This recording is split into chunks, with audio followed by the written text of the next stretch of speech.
James and Adie, telling you how it is. No retreat, no surrender, no quarter given, no holds barred. The Grumpy Guide. It's fucking shit! I might as well wipe mine off.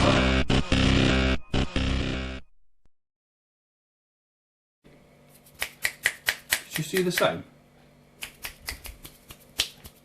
Yeah, that's sweet. Right, excellent.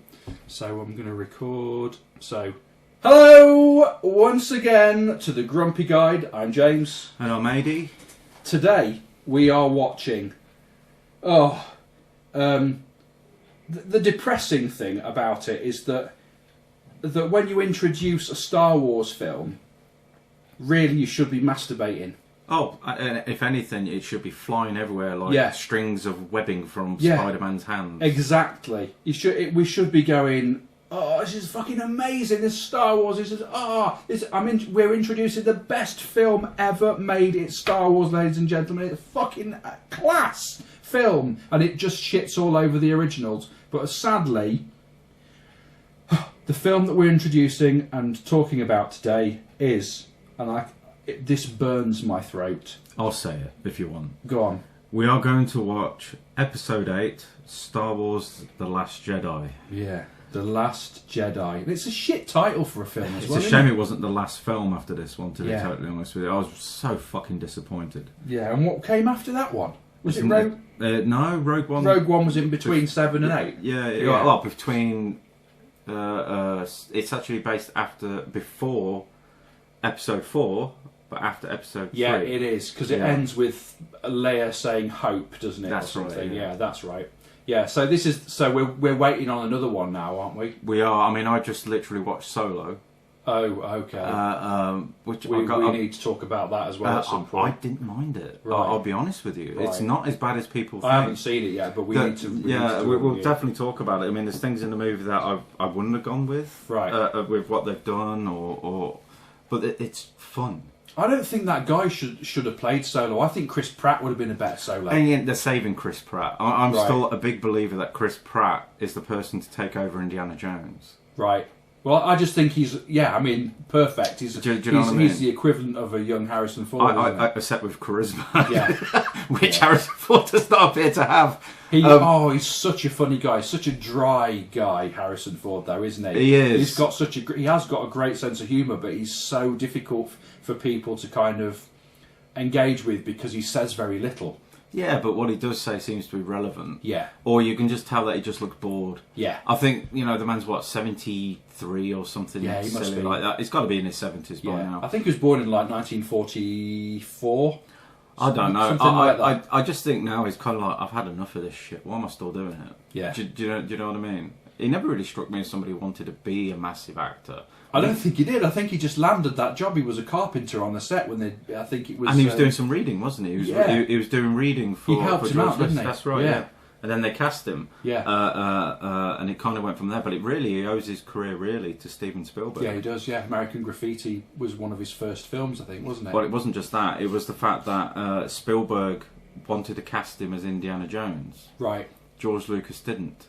Oh, was this Tom Selleck? Yeah. Tom Selleck had the role already, and then he had to pull out for Magnum PI. Which is fortuitous, really, because Yeah. Tom Selleck, I never really thought he was a great action hero. Not Not for really. a film. Maybe for TV programmes and stuff, but film, you need somebody... I liked him in Quigley Down Under. I actually think he's pretty good in that. Isn't that a TV thing? No. It's an actual film. Really? Alan Rickman was the bad guy in it. Oh, okay. You know what I mean? Yeah. Which probably made the film better than it was. Yeah, just the fact it's got Alan Rickman in it. Bless him. Rest in peace, Alan. Absolutely. Yeah, so we've digressed already, which is a signature of the Grumpy Guide. But this is the thing, ladies and gentlemen. You will hear us go off on these tangents, and we're like a meandering stream. But we pick up all the little leaves of interest and knowledge and wisdom and extra facts and stats and stuff that perhaps other podcasters don't necessarily touch on. They might go just on a complete geek fest and not exactly. really get to the point. We always come back on course, though. We do, yeah, Do we you know what I definitely mean? do, yeah, definitely. So with that said, Adie's absolutely right, getting back on course. So we're we're reviewing Last Jedi, Episode 8 of Star Wars, And I'm going to hit the play button. You'll hear in the background the dialogue from the film and the sound effects and everything, so you can watch it along with us and just listen to us rip the shit out of it, basically, isn't it? Oh, I'm getting comfortable. Yeah, me too. I'm settling in. We're strapping ourselves in. This is like we're Red 8 standing by. I'm in my X-wing and I'm ready to go. And I'm going to have a Dr. Pepper. Are you in an X-wing or a Y-wing? I think I'd be an X-wing. Or a TIE fighter? I prefer the TIE fighter as a ship. Yeah, it just looks so much better. Engine. It's the noise that it makes. Yeah. Oh, Yeah, fucking brilliant. Right, so until next time. Here we go. Rock and roll with Star Wars: The Last Jedi. I hope I don't actually enjoy it this time. If you do, it might ruin the entire podcast. Exactly. And we've been listening back onto this. I'm so sorry, Lucasfilm. It was actually pretty good. Start off saying it's shit, and then at the end of it, we're wanking because it's so brilliant. Maybe, but not together. Everybody. No, definitely not. No, that would be disgraceful. Here we go. Typical Star Wars intro. And I've always liked the fact that they carried on with that. You always know that you're getting a Star Wars film because you get the logo and then you get the scrolling. They do, but they only do it for the saga movies. They don't do it for like Rogue One, and they certainly don't do it for Solo. Right. So it appears that they're only just for the saga movies. That makes sense. They're keeping with that brand, yeah, aren't they're they? continuing. Yeah, that is good. That is really good. I mean, well, let's carry on then. So, you can read the stuff that's going on. This one is written and directed by Rian Johnson. Right. For people that don't know who he is, he was the man that wrote Looper, which is a fantastic film if you've ever sat and watched it. I've never seen that, but it is a I've fantastic heard film. the name of that film. That's quite an old film now, isn't it? Yeah, I guess it is. You know, directing Bruce Willis and Joseph Gordon-Levitt. Excuse me, everyone. That's the Dr. Pepper. Yeah. I told you I was having a bit. That's the signature guide. You'll hear rustling and crunching and all sorts because we've got crunchies here in Grumpy Towers. Oh yes.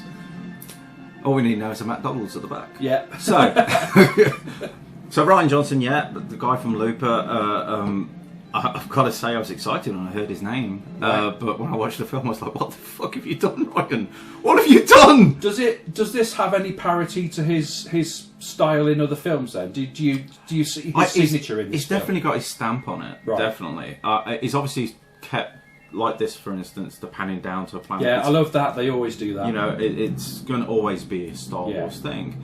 You know, he's obviously kept things that he thinks are Star Wars, but then he's kind of gone, you know what, J.J. Abrams, Episode 7, it was okay, but you've just kind of retold A New Hope. Yes, yeah, he definitely did. Fuck that, I'm just going to go off and write my own thing. Yeah. And he's kind of pretty much shit on everything that J.J. Abrams has set up. Right. And what I mean by that is you know, if you're watching this, you already know what's going to happen anyway. Killing off Snoke and stuff like that, you think, hold on a minute, isn't he meant to be the big fucking bad? You don't kill him off in the second movie. Yeah. Do you know what I mean? I think he kind of watched the movie and went, I don't like that. I fucking hate that. Who the fuck is that? Get rid of him. And he's just kind of cut it out and made his own version. I love the fact that Aid Edmondson is in this. Yes. That's what I think is so bizarre, but it's so funny. And because of the Young Ones and Bottom and all those sort of classic things that he was in, and I just can't get past that whenever I see him. And it's very much the English crowd will pick up on. Yeah. They'll go, fucking hell, it's Eddie. Exactly, and she's been in other stuff as well. She's a Scottish lady. She was in Game of Thrones, I think. His face as well. It was very typically Aid Edmondson. One thing you do notice in this film, and I will give them credit, is that the special effects they're stunning, aren't they? Outstanding. And that obviously comes down to the fact that Disney bought ILM as well. Yeah. You know, so you've got to remember, kids, if you're listening out there, as much as you think this film's so expensive, yes it is, but not when you own the effects studio that's going to do it for you. Exactly. It just cuts costs completely. Massively. Disney is so fucking clever when they did that. Total package, isn't it? Yeah, completely. And they think, they bought it for Star Wars. I don't think they did. I think they bought Lucasfilm because they wanted ILM. Yeah. You know, and it's a future investment, isn't it? Of course it is. Because you can think about the productions that you can do precisely using that. And they're always so far ahead with it too. You know, when they bought Pixar, you know, because they thought, well, this is the future of animation. We need to do this with Disney. So they bought Pixar, and then when they saw the first couple of Marvel movies kicking off, they're going, these films are pretty good. We buy this, and then we're owning the market. Yeah. Because they can see at this point that, you know, in time periods that movies go through different genres. So we had westerns in the 60s and 70s. Yeah. Then we had kind of like the cop movies in the 80s and the 90s of the action hero. Yeah. And then now it's all superheroes. Yeah, it is. Yeah, massively. Fucking smart. So now he's totally going for it, isn't he? I wish he slammed into it because I can't stand the character. No, I don't like Poe Dameron. I don't like. I think he's an idiot. I don't like the actor. He was terrible in X-Men Apocalypse as well. You know, I just think he's. It's a kind of a regurgitation of a Solo-esque character. All that woohoo and all that sort of stuff. I think that's exactly who he's meant to be. Yeah. My problem is he's just fucking boring as a character. But I don't like it. I don't like it. I don't like a copy. You know, we talked about Highlander Yeah. multiple times, and how the bad guy is always basically a retelling of the Kurgan. Yeah, pretty much. And Poe Dameron's character is just a solo character, and I don't think they need that. I mean, yeah, I agree with you. I mean, fair play to Ryan. He's obviously gone in there and gone, I want to try and freshen this up because we're literally just telling the same story. Yeah. And he's tried something I love else. that outfit, by the way, that black TIE fighter stormtrooper. Yeah. I mean, the stormtrooper's great. It's definitely, they've tried, but unfortunately it's rubbed me up the wrong way because I'm actually one of the few people that still enjoys the prequels. I don't think they're Right. amazing, don't get me wrong. It's full of fucking flaws. There are some great moments in it, Yes, though. that's it. They're movies with great moments in it. If you- Anakin, when he gets fucked off and he goes and destroys that entire Sand People's Yeah, exactly. village and kills all of them, yeah. The opening sequence with Qui-Gon Jinn and Ewan McGregor's Obi-Wan. There's a bit I absolutely love where he sticks his lightsaber into the blast shield doors. Yes. It's still coming through, and there's this look on it, you know, that, and it just looks amazing because it's all heating up. And they're Yeah. going, holy shit! You know what I mean? The soundtrack, da, da, da, da, da, da. Yeah. You don't get excited Just by stomping that. in it, it's I'm just sorry, it's classic. just no. And of course, Carrie Fisher there, bless her, rest in peace, Carrie. Absolutely. Fantastic character, but definitely looking her age in this film, wasn't she? Well, the thing is, they all are. Yeah. You know, if you looked at Harrison Ford, like we said, he's getting up there now. He must have been early 70s, maybe, Exactly, at that yeah. point. You know, I had a conversation with my girlfriend the other day where I was, what was it? There was something on TV, and it was Arnold Schwarzenegger in his heyday. I was thinking, God, I fucking love Arnold Schwarzenegger. Yeah. And then I remembered I watched a video the other day of him working out, going, yeah, this is me after my heart attack, twice a day working out. And I was thinking, fuck, you're old. Yeah. When did that happen? You know, blink and it just, I know. oh my God. Yeah, he does. He's looking his age a lot as well, isn't he? Yeah, But bless you him. know, he will do. He's still in better shape than I'll ever be. He's just incredible. Mr. Universe, though, wasn't he? So Oh, yes. Pumping Iron again, classic. And this, like I said, the TIE Fighter pilot, the black TIE Fighter Stormtrooper pilot outfit is just absolutely brilliant. The sleek shininess of it is just awesome. Agreed. And the gas mask sort of oxygen tubes that he's got and everything just look absolutely awesome. All the new ships. Yeah, Which look a lot like Slave One, don't you think? they do. Yeah, they do look a lot like Slave One. You see, we're geeks, we know our shit. Yeah. But then, of course, you know, you can look at Slave One and you can say, well, actually, was he part of a? Because obviously, Boba Fett was a clone. It was. So, Yeah, exactly. So, you know, was he? Is it a Mandalorian or something? I can't remember what the name is. I can't remember. But that group of people were used as soldiers, weren't they? So, That's right, yeah. So it makes you wonder whether or not Slave One is actually from that fleet, which is why they're all certainly part could of the be. same Yeah, design. completely. Yeah, I never thought of that. Oh. Could be. You never know. Here we go.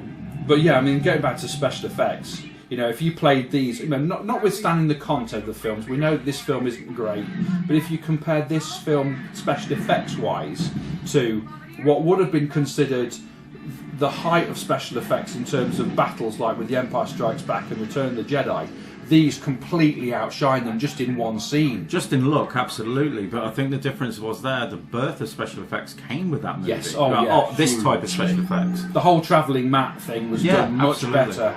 the first time that anybody saw anything really like that. And George Lucas, the pioneer. Yes. Because he just said, no, it's not good enough. Yeah. Go out and figure it out. And he gets a lot of shit for him going back and re-editing his films and updating the special effects, but constant tweaking. He doesn't deserve it.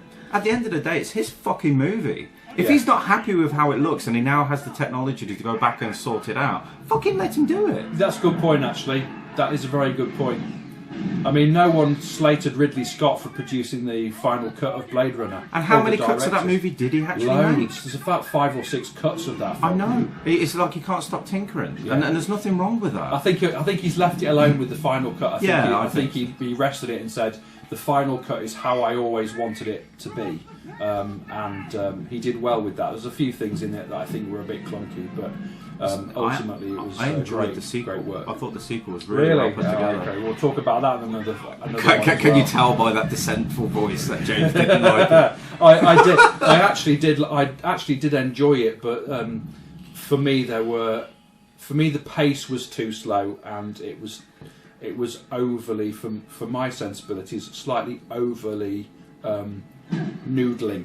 If you know, I know what you mean. Too much navel gazing. It does feel like an extremely long film. Yeah, it's a philosophical adventure, isn't it? Yeah, I think so. Yeah, it's it really all does about explore the Blade Runner humanity. himself, Yeah. finding himself. Yeah. Which is pretty much. And I mean, we're diversifying off here again, aren't we? But the nature of it's Joe, isn't it? The character, Yeah.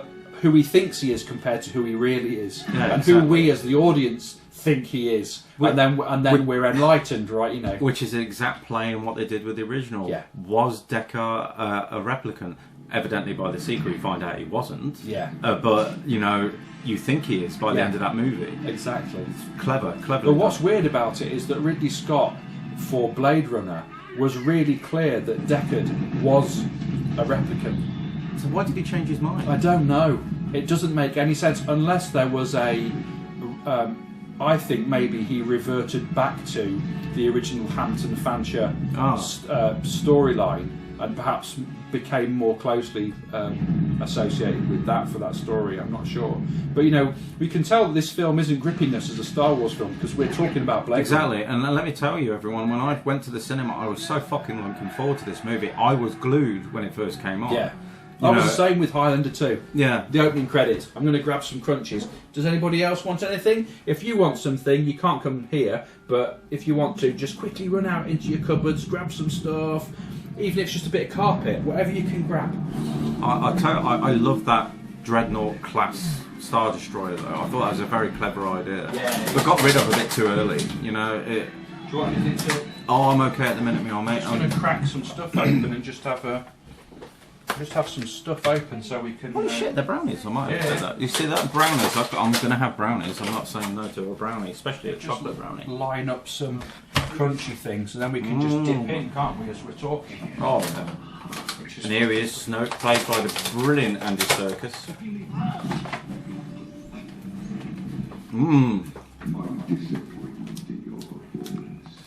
Well, I don't. I love Andy Serkis as an actor. I think he's amazing. Hang on a minute. Am I getting him mixed up with the guy that played Gollum? No, he is the guy who played Gollum.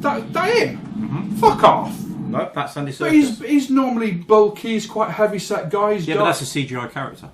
Is it? Snoke is a CGI character. Oh, hang on a minute. I thought you meant the human. No, Snoke. You mean the CGI? Oh, Yeah, Snoke. Right, I didn't realise it was Circus. And how the fuck he didn't win an Oscar for his portrayal of... I'm not going to go Gollum here, for anyone who's out there. Why didn't he win for Caesar when he played that fucking ape? Because his performance in Planet of the Apes is fucking outstanding. It is. For a man who's basically just wearing a mocap suit and a few dots over his face. Yeah. Fuck me, he was good. I'll tell you something though, it might be a bit controversial, but he does fuck me off a bit, the fact that he always gets that gig. Gollum, King Kong, fucking Planet of the Apes stuff, this. Everybody just goes, we need a CGI character, let's get fucking Circus to do it. There must be loads of people could do it. I agree. But when he's that fucking good, you're going to get the jobs. That's a good point. And he must be loving it as well. He's getting a phone call, oh, you want me to play a gorilla? Oh yeah, go on. I'll do that, I've fucking done loads. But it's probably a harder job naturally being on screen playing somebody else because he's got to do all the afflictions, all the little movements. That the whole being sort of becoming something that's non-human makes it really difficult. Yeah. Oh, here we are, the arrival of Luke Skywalker. I've seen this photoshopped into a dildo. And she's like, she's handing him a dildo, which is absolute quality. I've never seen that. Yeah, it's a massive pink dildo, and she's holding it out to him. I'll tell you what else fucks me off before we actually get into this. In the last movie, before this one obviously, we spent the whole fucking movie waiting for him to show up. Yeah. And he shows up at the end and doesn't do anything. So then we get to this movie and he basically spends the whole movie not doing anything. He reminds me of these films where you always used to get the reluctant hero. They'd call somebody out of retirement, but they didn't want to do it. Yeah. And it's like this. It was sort of like this reluctancy to be the person to step in and save things. But the thing is that the whole backstory to Luke Skywalker is that in this storyline is that he's become so damaged by what he is and what's been going on that he feels that he can't get involved because he probably causes more problems than resolves them. But we know from looking at that young kid in the 1977 Luke Skywalker that young boy was destined to do the right thing always. Exactly, and I was just about to. And I was going he to jump doesn't on you. in this. I was going to jump on you. That character there, he was the force of ultimate hope through those entire movies. Exactly. And there's no fucking way something that happened in 20 years or how long it's been before we get to where we are now, would he suddenly give that up? That's just not who he is. Quote from Aunt Beru: "That boy has too much of his father in him." And Uncle Owen says, "That's what I'm afraid of." He's got the courage of Anakin Skywalker. Right or wrong, whether it's Darth Vader or Anakin, that runs through Luke. It Luke, does, and but- Luke would stand up for something. But his personality is more like his mom, Padme, where she's the same way. She'll stand up for what She was melancholy, right. wasn't she? She was, but she was also full of love. Do you know what I mean? God, I want to nail her. Did I say that out loud? Sorry. I think we better edit that out just in case my girlfriend listens to this. Yeah. Let's just do a pause. And Chewbacca's just come in and gone, and he's going, "What are you doing here?" No one understands what fucking hell he said. Probably said, "I've just been fucking shopping."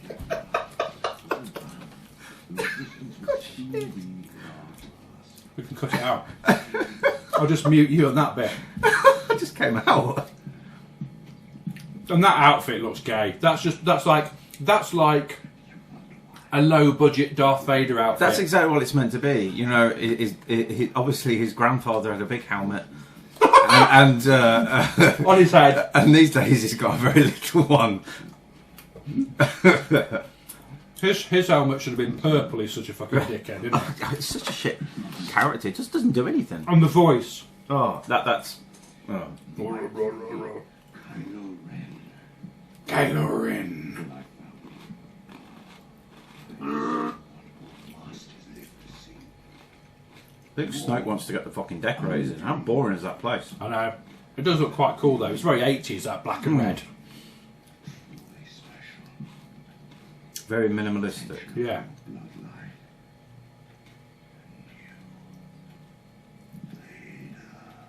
What makes me laugh though is that bad guys are always like, they've all got gravelly voices and I'm saying, yeah. What if he would have been much better if he'd have been oh, how you doing, Kylo, and all that sort of stuff. Come in, mate. You see, that's why I like Bane from The Dark Knight Rises. Yeah. Because literally Tom Hardy sat there and thought, fuck this, I'm not going to do another gruff voice that you see. And then decided to do, you know, yeah, you couldn't understand a word he was saying, but No. yeah, fucking excellent. I fucking loved it. That, "Then you have my permission to die." That's an absolutely fantastic way that he delivers those lines. Yeah, or one of my favourite lines, which is completely not where you'd expect the bad guy to go. Oh, what a lovely singing voice. Yes. Yeah. Amazing. Yeah, when that little kid's in the football stadium. Yes. Yeah. To be fair, he looks like he's fucking drugged out. In all Yeah. honesty. Yeah, he does. He He looks... reminds me of the guy out of I can't remember the name of the group that sang "Somebody That I Used to Know." That one. Oh, It looks like him. it does a little bit, yeah. But it just looks like a strung out teenager. And he always looks like on the verge of crying. Yes. I mean, that could be the intent. Or maybe I think he might be doing it on purpose because he's struggling with who he is. Yeah, it's a good point. You know, he doesn't. Is, yeah. Yeah, he doesn't know if he's good or bad. And this must have been done on purpose, but his general look and hairstyle is very much Anakin. Is Anakin from episode three. Yeah, the Sith, isn't it? Revenge of the Sith. Yep. Definitely on purpose. They're doing that. It's obviously a Skywalker gene that's come from Leia. From Leia's side, which obviously has a direct link back to Anakin and of course Vader. I think the problem is he's damaged his toy. Yeah, but he's still playing a fucking petulant child. Yeah, that's the problem. This was too laboured, wasn't it? But I think it's on purpose. You see what he's just done there? That's Ryan Johnson saying, "I fucking hate that helmet. I'm getting rid of it." Yeah, that's what that is. Do you know what I mean? That's what I was trying to say earlier on. He's watched the movie and thought, I fucking hate that. Yeah, he's just destroying the things that he doesn't like. Yeah, like exactly. he just basically threw the lightsaber. Yeah, over you waited 2-3 fucking years to watch him do that because that's how long it took. Yeah. I think this island is Skellig Michael, isn't it? In Ireland. And with massive tourism problems. I bet. And also a potential environmental damage as a result of people. I bet it'd be quite a bit as well. You've got some rare breeds of birds on there, I think. I mean, to be fair though, Star Wars fans are not as nuts as Star Trek fans, but you know what I mean? I can imagine that kind of thing. Yeah. I think there's been like boat tours out to and stuff already. Wow. And I think the locals are getting pissed off with them. They would, and they would. Totally understand that. This is an ancient site. Which they're going to mess around with. Yeah. Because there's going to be people up there wearing fucking Jedi robes and all kinds of shit just to say they were there. Yeah, exactly. Oh, you see that? Oh yeah, I didn't notice that You before. see that sea creature? I did not notice that before, you know. With the like Godzilla sort of... Maybe it is Godzilla, who knows? We ought to just take a snapshot of it and say Loch Ness Monster captured. Oh, look at these things. Oh Fucking my God, hell. dirty pervert. What the thing is, what I want to know is, I mean, look at this. Why did they even bother putting this into the film? What was the point of this scene? Yeah, I agree with that too. I think it's just to say where the blue milk comes from. You know what I mean? Yeah, from the original films and it's just stuff. to say where What's the point? To be fair, Ray's even looking at him going, "You sick, twisted fuck." He didn't even need a cup because he's alone on that island. He could have just sucked those tits. I think he would have done if she wasn't there. He probably does. He probably gives him a right going over. A little porg. Yeah. They annoy me though. Although there's a really funny scene when Chewbacca does his and that little one goes yeah next to him. I think that's fucking brilliant. There are little bits in this movie I like. I like the fact that at some point we see his X-wing in the water. Yeah, that's good. I like you that. see it under the water, don't Yeah. you? Yeah. That's like an old scuppered boat. Yeah, exactly. Like the boats in Pearl Harbor. Yeah, almost like he surface. washed up here, so to speak. But he wasn't. He just put it down there on purpose so they couldn't find it. Just parked it under the water. But you know, I really wanted to see Luke Skywalker be the master I expected him to become. Too. Like Yoda with him when he was and it learning. just doesn't fucking happen. And she could have been on his back, or he could have been on hers. Who said he was? He would have been on hers, wouldn't he? Like Yoda on, Yeah, he would have done. There's pictures of that. What was it? Going in dry I am, or something, wasn't it? Do you remember that? Bite the pillow you will, going in dry am I. Classic, isn't it? Some people out there are clever. Absolute quality. But isn't this? I might be misremembering whether it's this film or the previous one. I think it's this one where he's training her, and something tickles and she starts laughing or something fucking stupid. Oh fuck! I don't remember. I haven't seen this since the cinema. Yeah, she starts laughing because something tickles her or something. It's like, what the fuck? It probably is this one because you didn't get trained in the last one. No, it is this one. This is like the that little cave that he goes through in the Empire. It's almost like the directors and writers are just remaking the original trilogy in one way or another. What's the line that Yoda says about what he'll find in there? It just tells him not to take any weapons, and then he goes, no weapons. And then he does. It's what did he say? He said something was in there, didn't he? I can't Did he say remember fear, or did he say I can't remember. Oh, Jesus Christ. There's a great line when he says something about in there, because I think he says what's in there, and he says something. It's either you'll find yourself or something fear along or those lines. something. I don't remember. Because that's when he finds Vader and he cuts Vader's head off. And it turns out to be Luke's face, yeah. Which is very obviously prophetic.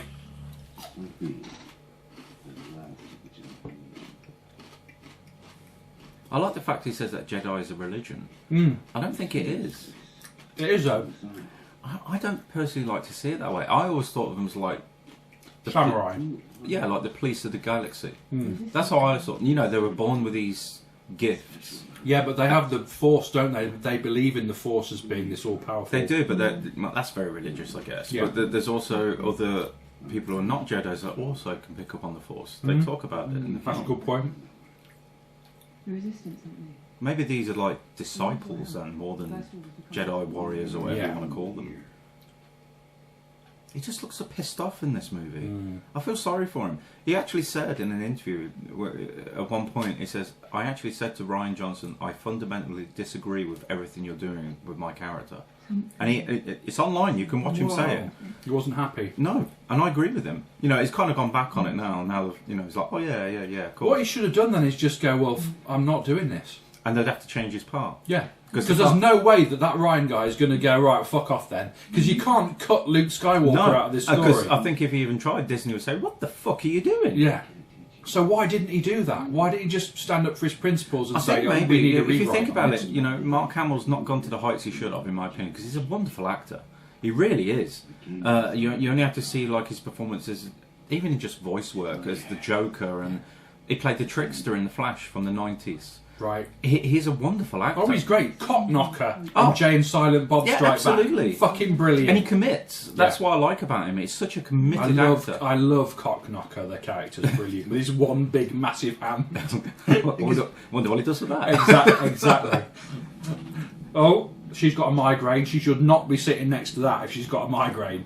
She's picking up on the Force, though, isn't she? Of Luke's torment. Yeah, the thing is, that's the thing. They're kind of indicating that. Oh, I've just remembered. Yes, I know. Is it this film where she flies like Mary Poppins? Yes. Oh, fuck. Yeah, I've just remembered. Oh, that was... we've got to wait for that, but that was fucking shit. I fucking hated it. I really did. Yeah. I thought the scene looked cool, but I was like, what in the serious fuck is going on here? She just dies, she's a human. Yeah, exactly. Oh, but jumping into X-Men and blowing something up. He deserved a slap just for his face. I'm Yeah. sorry. I know there's people out there that love him. I think he's fantastic. He would have been better playing an older Kylo Ren. That's not a bad nick. He's actually. got that look. Maybe they should have done that. Maybe they should have made Kylo Ren early 30s, mid 30s.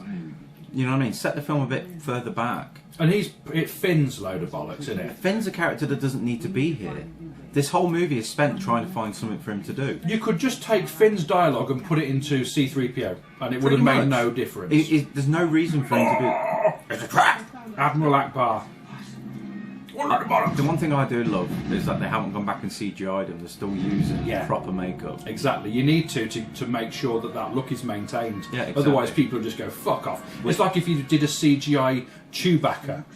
And that's the thing, you know, even the Yoda, as far as I'm aware, he's actually a puppet. Although he looks CGI, it's actually a puppet. Oh, really? Are they just digitally painted? Yeah, Right. Because they met on set. Mark Hamill and Frank Oz, and he's got the puppet, and he says it was a magical experience to be back there with him. Yeah, I bet it was amazing. Because which one is it, Frank Oz that died or Jim Henson? Jim Henson died. Frank Oz is live and well. Right. I hope, thank God. He's also a genius. But he is a fucking legend, that man. Absolutely. If you're listening, you're absolutely amazing, Frank. Oh, I fucking love it. Good director too. It's our childhood, you know, you just look at the things that he's done, it's just absolutely awesome. I love the TIE fighters, like you say, the noise that they make. It's just, they're so iconic. No one's ever done a spaceship that cool ever again. No, I don't. Not at all. Slave One is the only one. Again. Yeah, I mean, I've still got a bit of an affinity for the Enterprise. I'm sorry about that. Oh yeah, that is cool. The Enterprise is an extremely cool looking ship. That predates Star Wars, though. Yes, it does. The 66, 67, I think. The design's still amazing. And the fact that it's a flying saucer that's mounted onto those Yes, exactly, engines. which is very clever, Yeah, I thought. I think if we ever do get to space travel properly, you know the first ship's going to be called the Enterprise. Yeah, it's got to be. It's got to be. I'll just crash your fuck. I can't stand it. No. You know, I know what's going to happen in this film, and I still hope he dies. Yeah, exactly. You know what? It wouldn't surprise me if they do a switch. What? By And he the time ends they up giving birth or something. I think by the time they get to episode 9, I bet you any money he becomes the good guy and Ray becomes the bad. You think so? Jesus, I don't think she's capable. I'm sorry, but she might be a pretty-looking girl, but I don't think her acting skills are any good I'm not at all. sure. She's just not given anything to do. I think she's a bit glib. She comes across a bit like Keira Knightley for me. A bit. But that's sort only because, once again, they don't give her anything No. to do. You know, if you're going to write a part for somebody and you basically just say, stand there and stare at Mark Hamill, Yeah. what do you expect her to do? She point. can't sit there putting her hand on her chin to make herself look more interesting. No, you know what she I mean? can't. You've got to give them something to do. You know, there's actors out there people say are shit. You know, Tom Cruise was considered shit in his early years, but as soon as you give him something to do, Well, Tom Cruise was fucking awesome in Risky Business. exactly, and Born on the 4th of July. Oh, fucking Do you see what a I mean? brilliant film. So you know, all you've got to do is just give them something. Because if you don't, look at the action movies. Yeah. Then there you go, they're shit actors. Of course they are. They're not being given anything to do. They're just running around shooting a gun, spouting a line. That's why all those shit direct-to-DVD movies are shite. Yeah. Because they're not built for story. They're That's a built good for point. you know. They can feel, can't they? And he's releasing Yeah, because he doesn't want to do that. because he knows his mother's in there. You know, I think he spent his whole movie regretting killing Han Solo, his dad. Yeah. Or at least for the first 2 quarters of the movie. But it's so funny that he's young. He's quite young, and she's really old. So he might be. I don't know how he's supposed to be. Maybe 23 in this. I would say around that, maybe So a bit she older. might have been about 50 when her and Han Solo Who knows? had You that. know? So I think an older Kylo Ren would have been better. I think it would have worked better. In his 30s, mid-30s, early 40s. I also think that's on purpose, though. Let's say these do well. There's no way they have done well. What I'm talking about. There's no way they're not going to want to do a 10, 11, and 12. He just reminds me of his character from Blackadder. Yeah. You know when he plays the German officer. Mm. And Ade Edmondson we're talking about, everyone. And he's a shitbag guy too. My favourite Which bit. German officer was he? He's in Goes Forth, and it's where Flashheart. That's it. He plays a Red Baron. That's it, and then Flashheart comes That's in and it. saves him. He plays Richthofen, doesn't he? One of my favourite lines in the whole series is you know the guy's going on and on and on, so he shoots him and Rick Mel goes, "What a pop!" Yeah, that's brilliant. That is Which brilliant. you'd never get away with these days. Never. Oh, here we go. Oh, God, I hate it. Just grab the box, mate, if you want. Oh, I didn't want to correct sound. That's right. But yeah, this is ridiculous, this.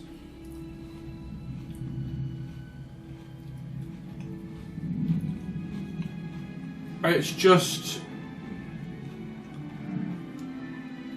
Come back for his Mary Poppins. You die.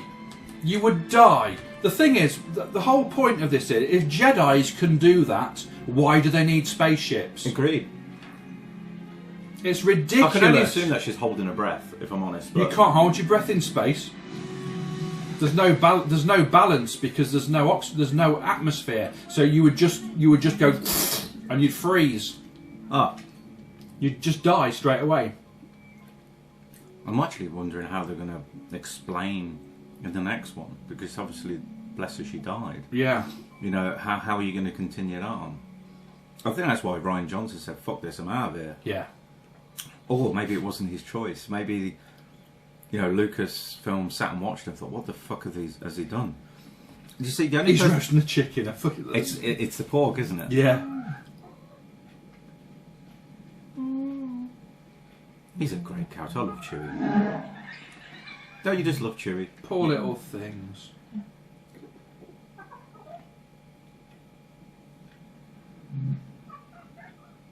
Oh, you actually feel sorry for him. You do because that what he's about to eat could have been one of his relatives. Yeah, exactly. Or his girlfriend Yeah. or boyfriend. Yeah. Yeah. So that porg is gay. It's a gay porg. You don't know, do you? See, No. we're in the 21st century. It's just far too politically correct, isn't it? Yeah, that porg is definitely gay. The lesbian, bisexual, and transgender porg. The world's gone mad. It is Not for stuff like that. Ridiculous. They're just people. Yeah. Stop segregating yourselves into I'm this and I'm that. Who You're cares? just the person. Exactly. Who gives a Who fuck? gives a shit? You're just that person. Somebody said to me years ago, in different contexts, they're talking about work and talking about somebody who's like a director or whatever. They said they might be important at work. Oh, now this I love. I'm sorry to interject, but I So love. just another cunt with a trolley.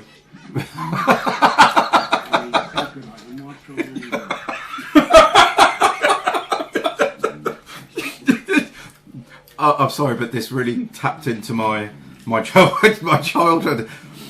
What's going on there? Not what Jim just said.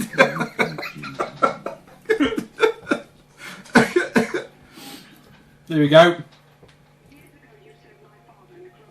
You want to know who the real hero of Star Wars is? It's that little fucking droid. Yeah. It's R2. Yeah.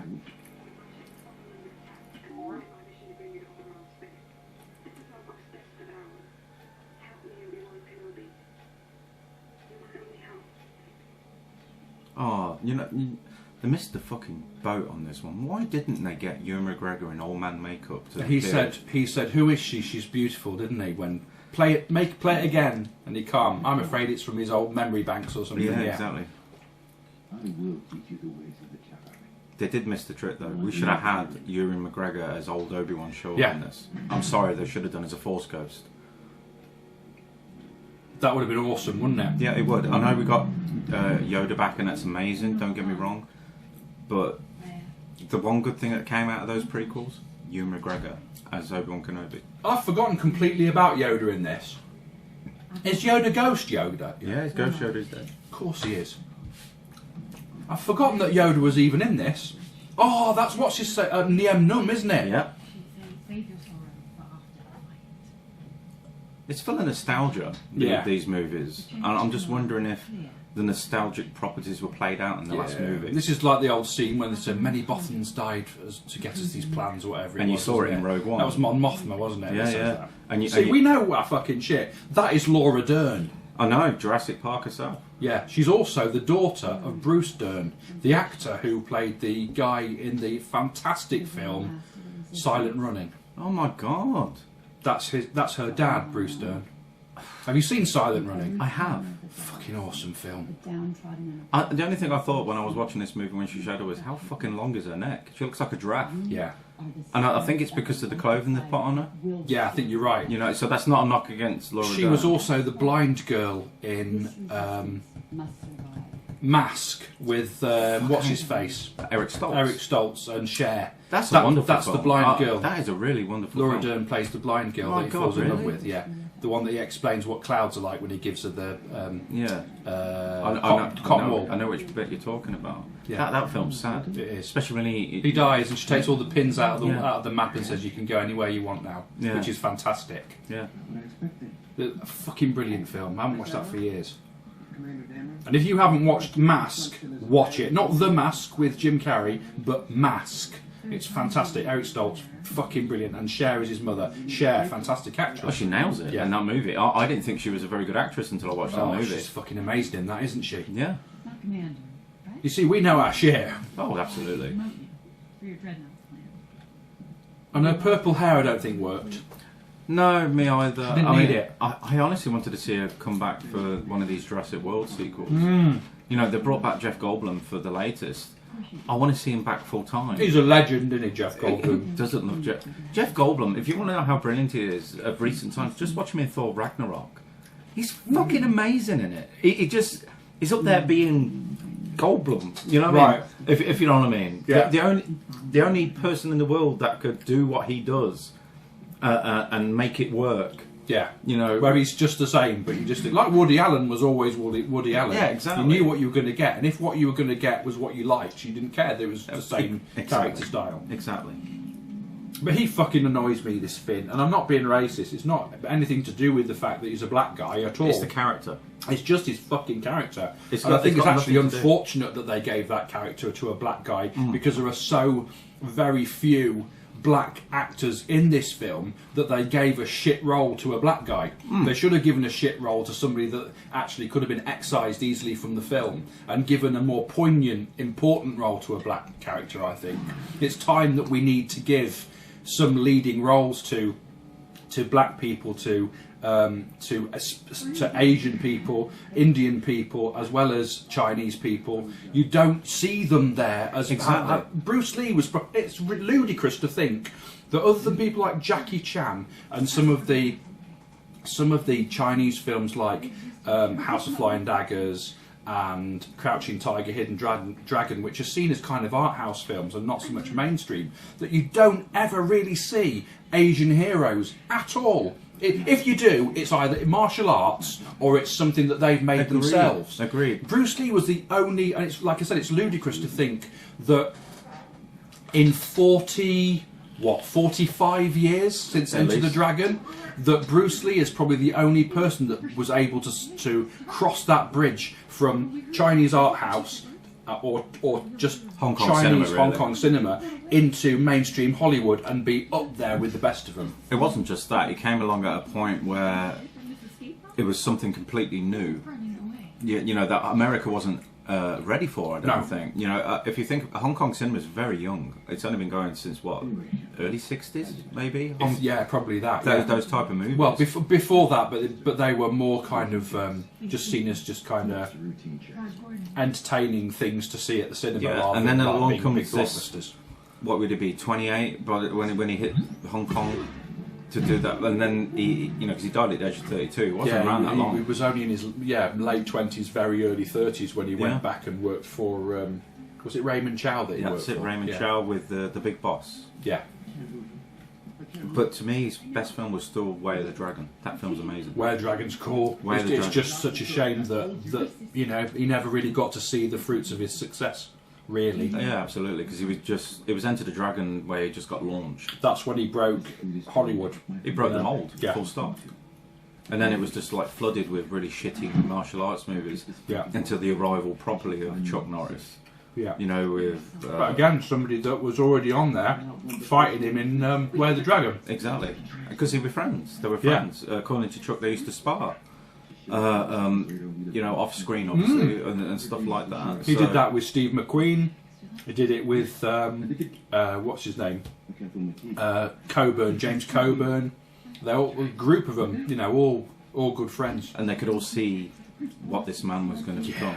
Yeah, but he was the man was amazing. Poet, martial artist, philosopher, actor, absolutely a teacher. He was so much more than just A martial artist. In fact, martial arts to him was an expression of everything else about him. So martial arts was the vehicle through which he expressed himself. Absolutely. The real Bruce Lee wasn't the martial artist. Martial arts was just his way of showing people. He was more of a philosopher and teacher, really. Yeah, I think absolutely. that's what he wanted to bring along. Yeah. And in fact, they released it a few years later, didn't they? Where they put more of his spirituality into Enter the Dragon, which was cut out originally. Yeah. You know, he wanted to bring it more to the masses, but it's been put back in there, and you could see what he Yeah. was trying to say. Definitely. And I think he's made, I hate to say it, but because of him dying young, made more of an impact Yeah. than if he had lived through. He'd be so old now, wouldn't he? What, He'd be 70s? in his 70s, yeah. Yeah, I bet he'd still be kicking us too. Oh God, he would. He would have been like Ip Man. He would have been like a proper skinny as a rake old chap, but fucking as Yeah, hardcore as anything. Absolutely.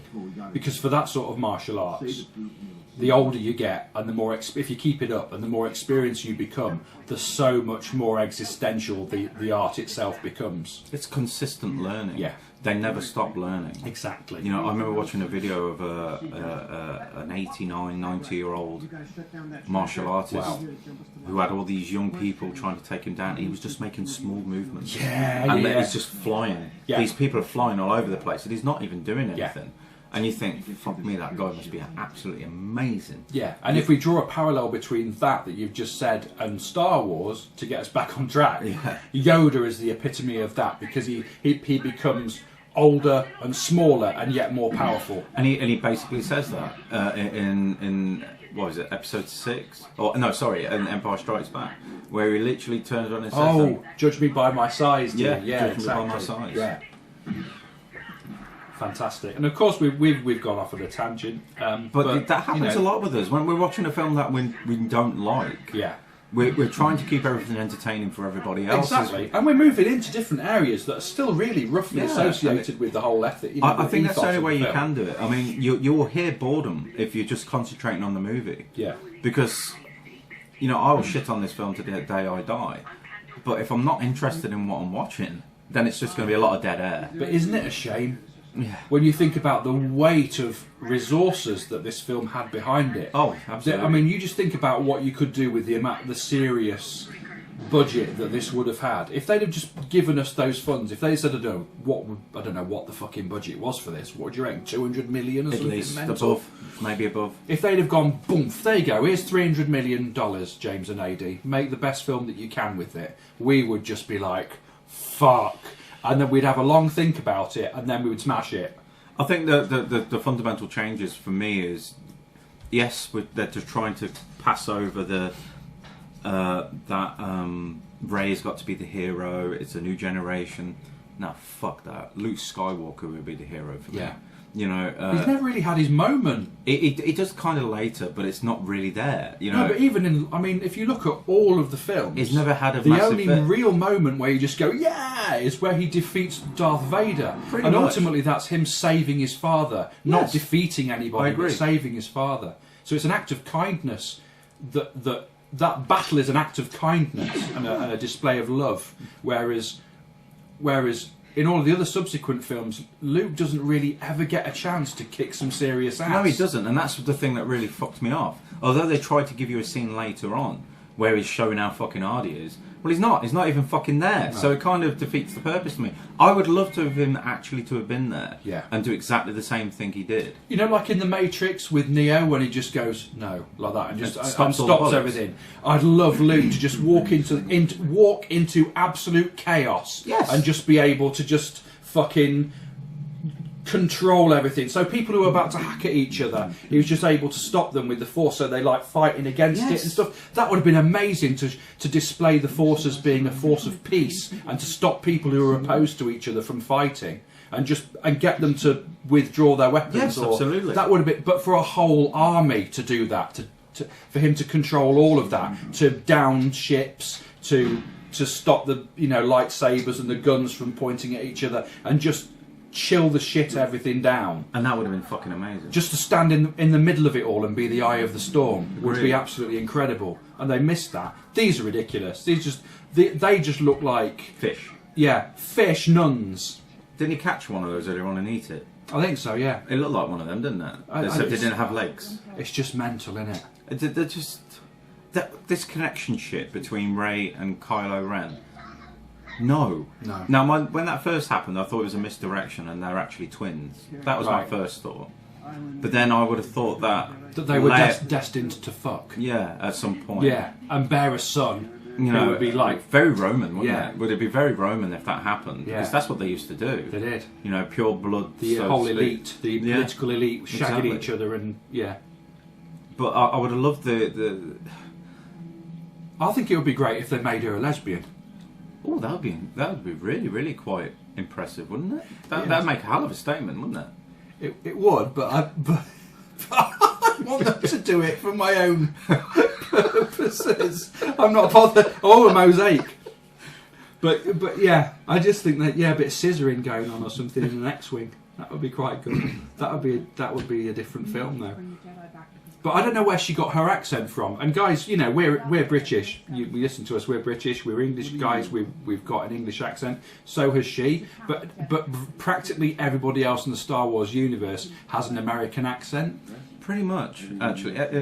Even the people on the planet that she was living on, presumably, I'm sure they all sounded American. Oh, apart from Simon Pegg's character. So do you think that maybe she's kind of picked that up from It depends. traders or something? Or maybe from that guy itself. I mean, if he's pretty much English, and he did sound English. Yeah, I You know, suppose. if he bought her or whatever, because I'm assuming she was a slave.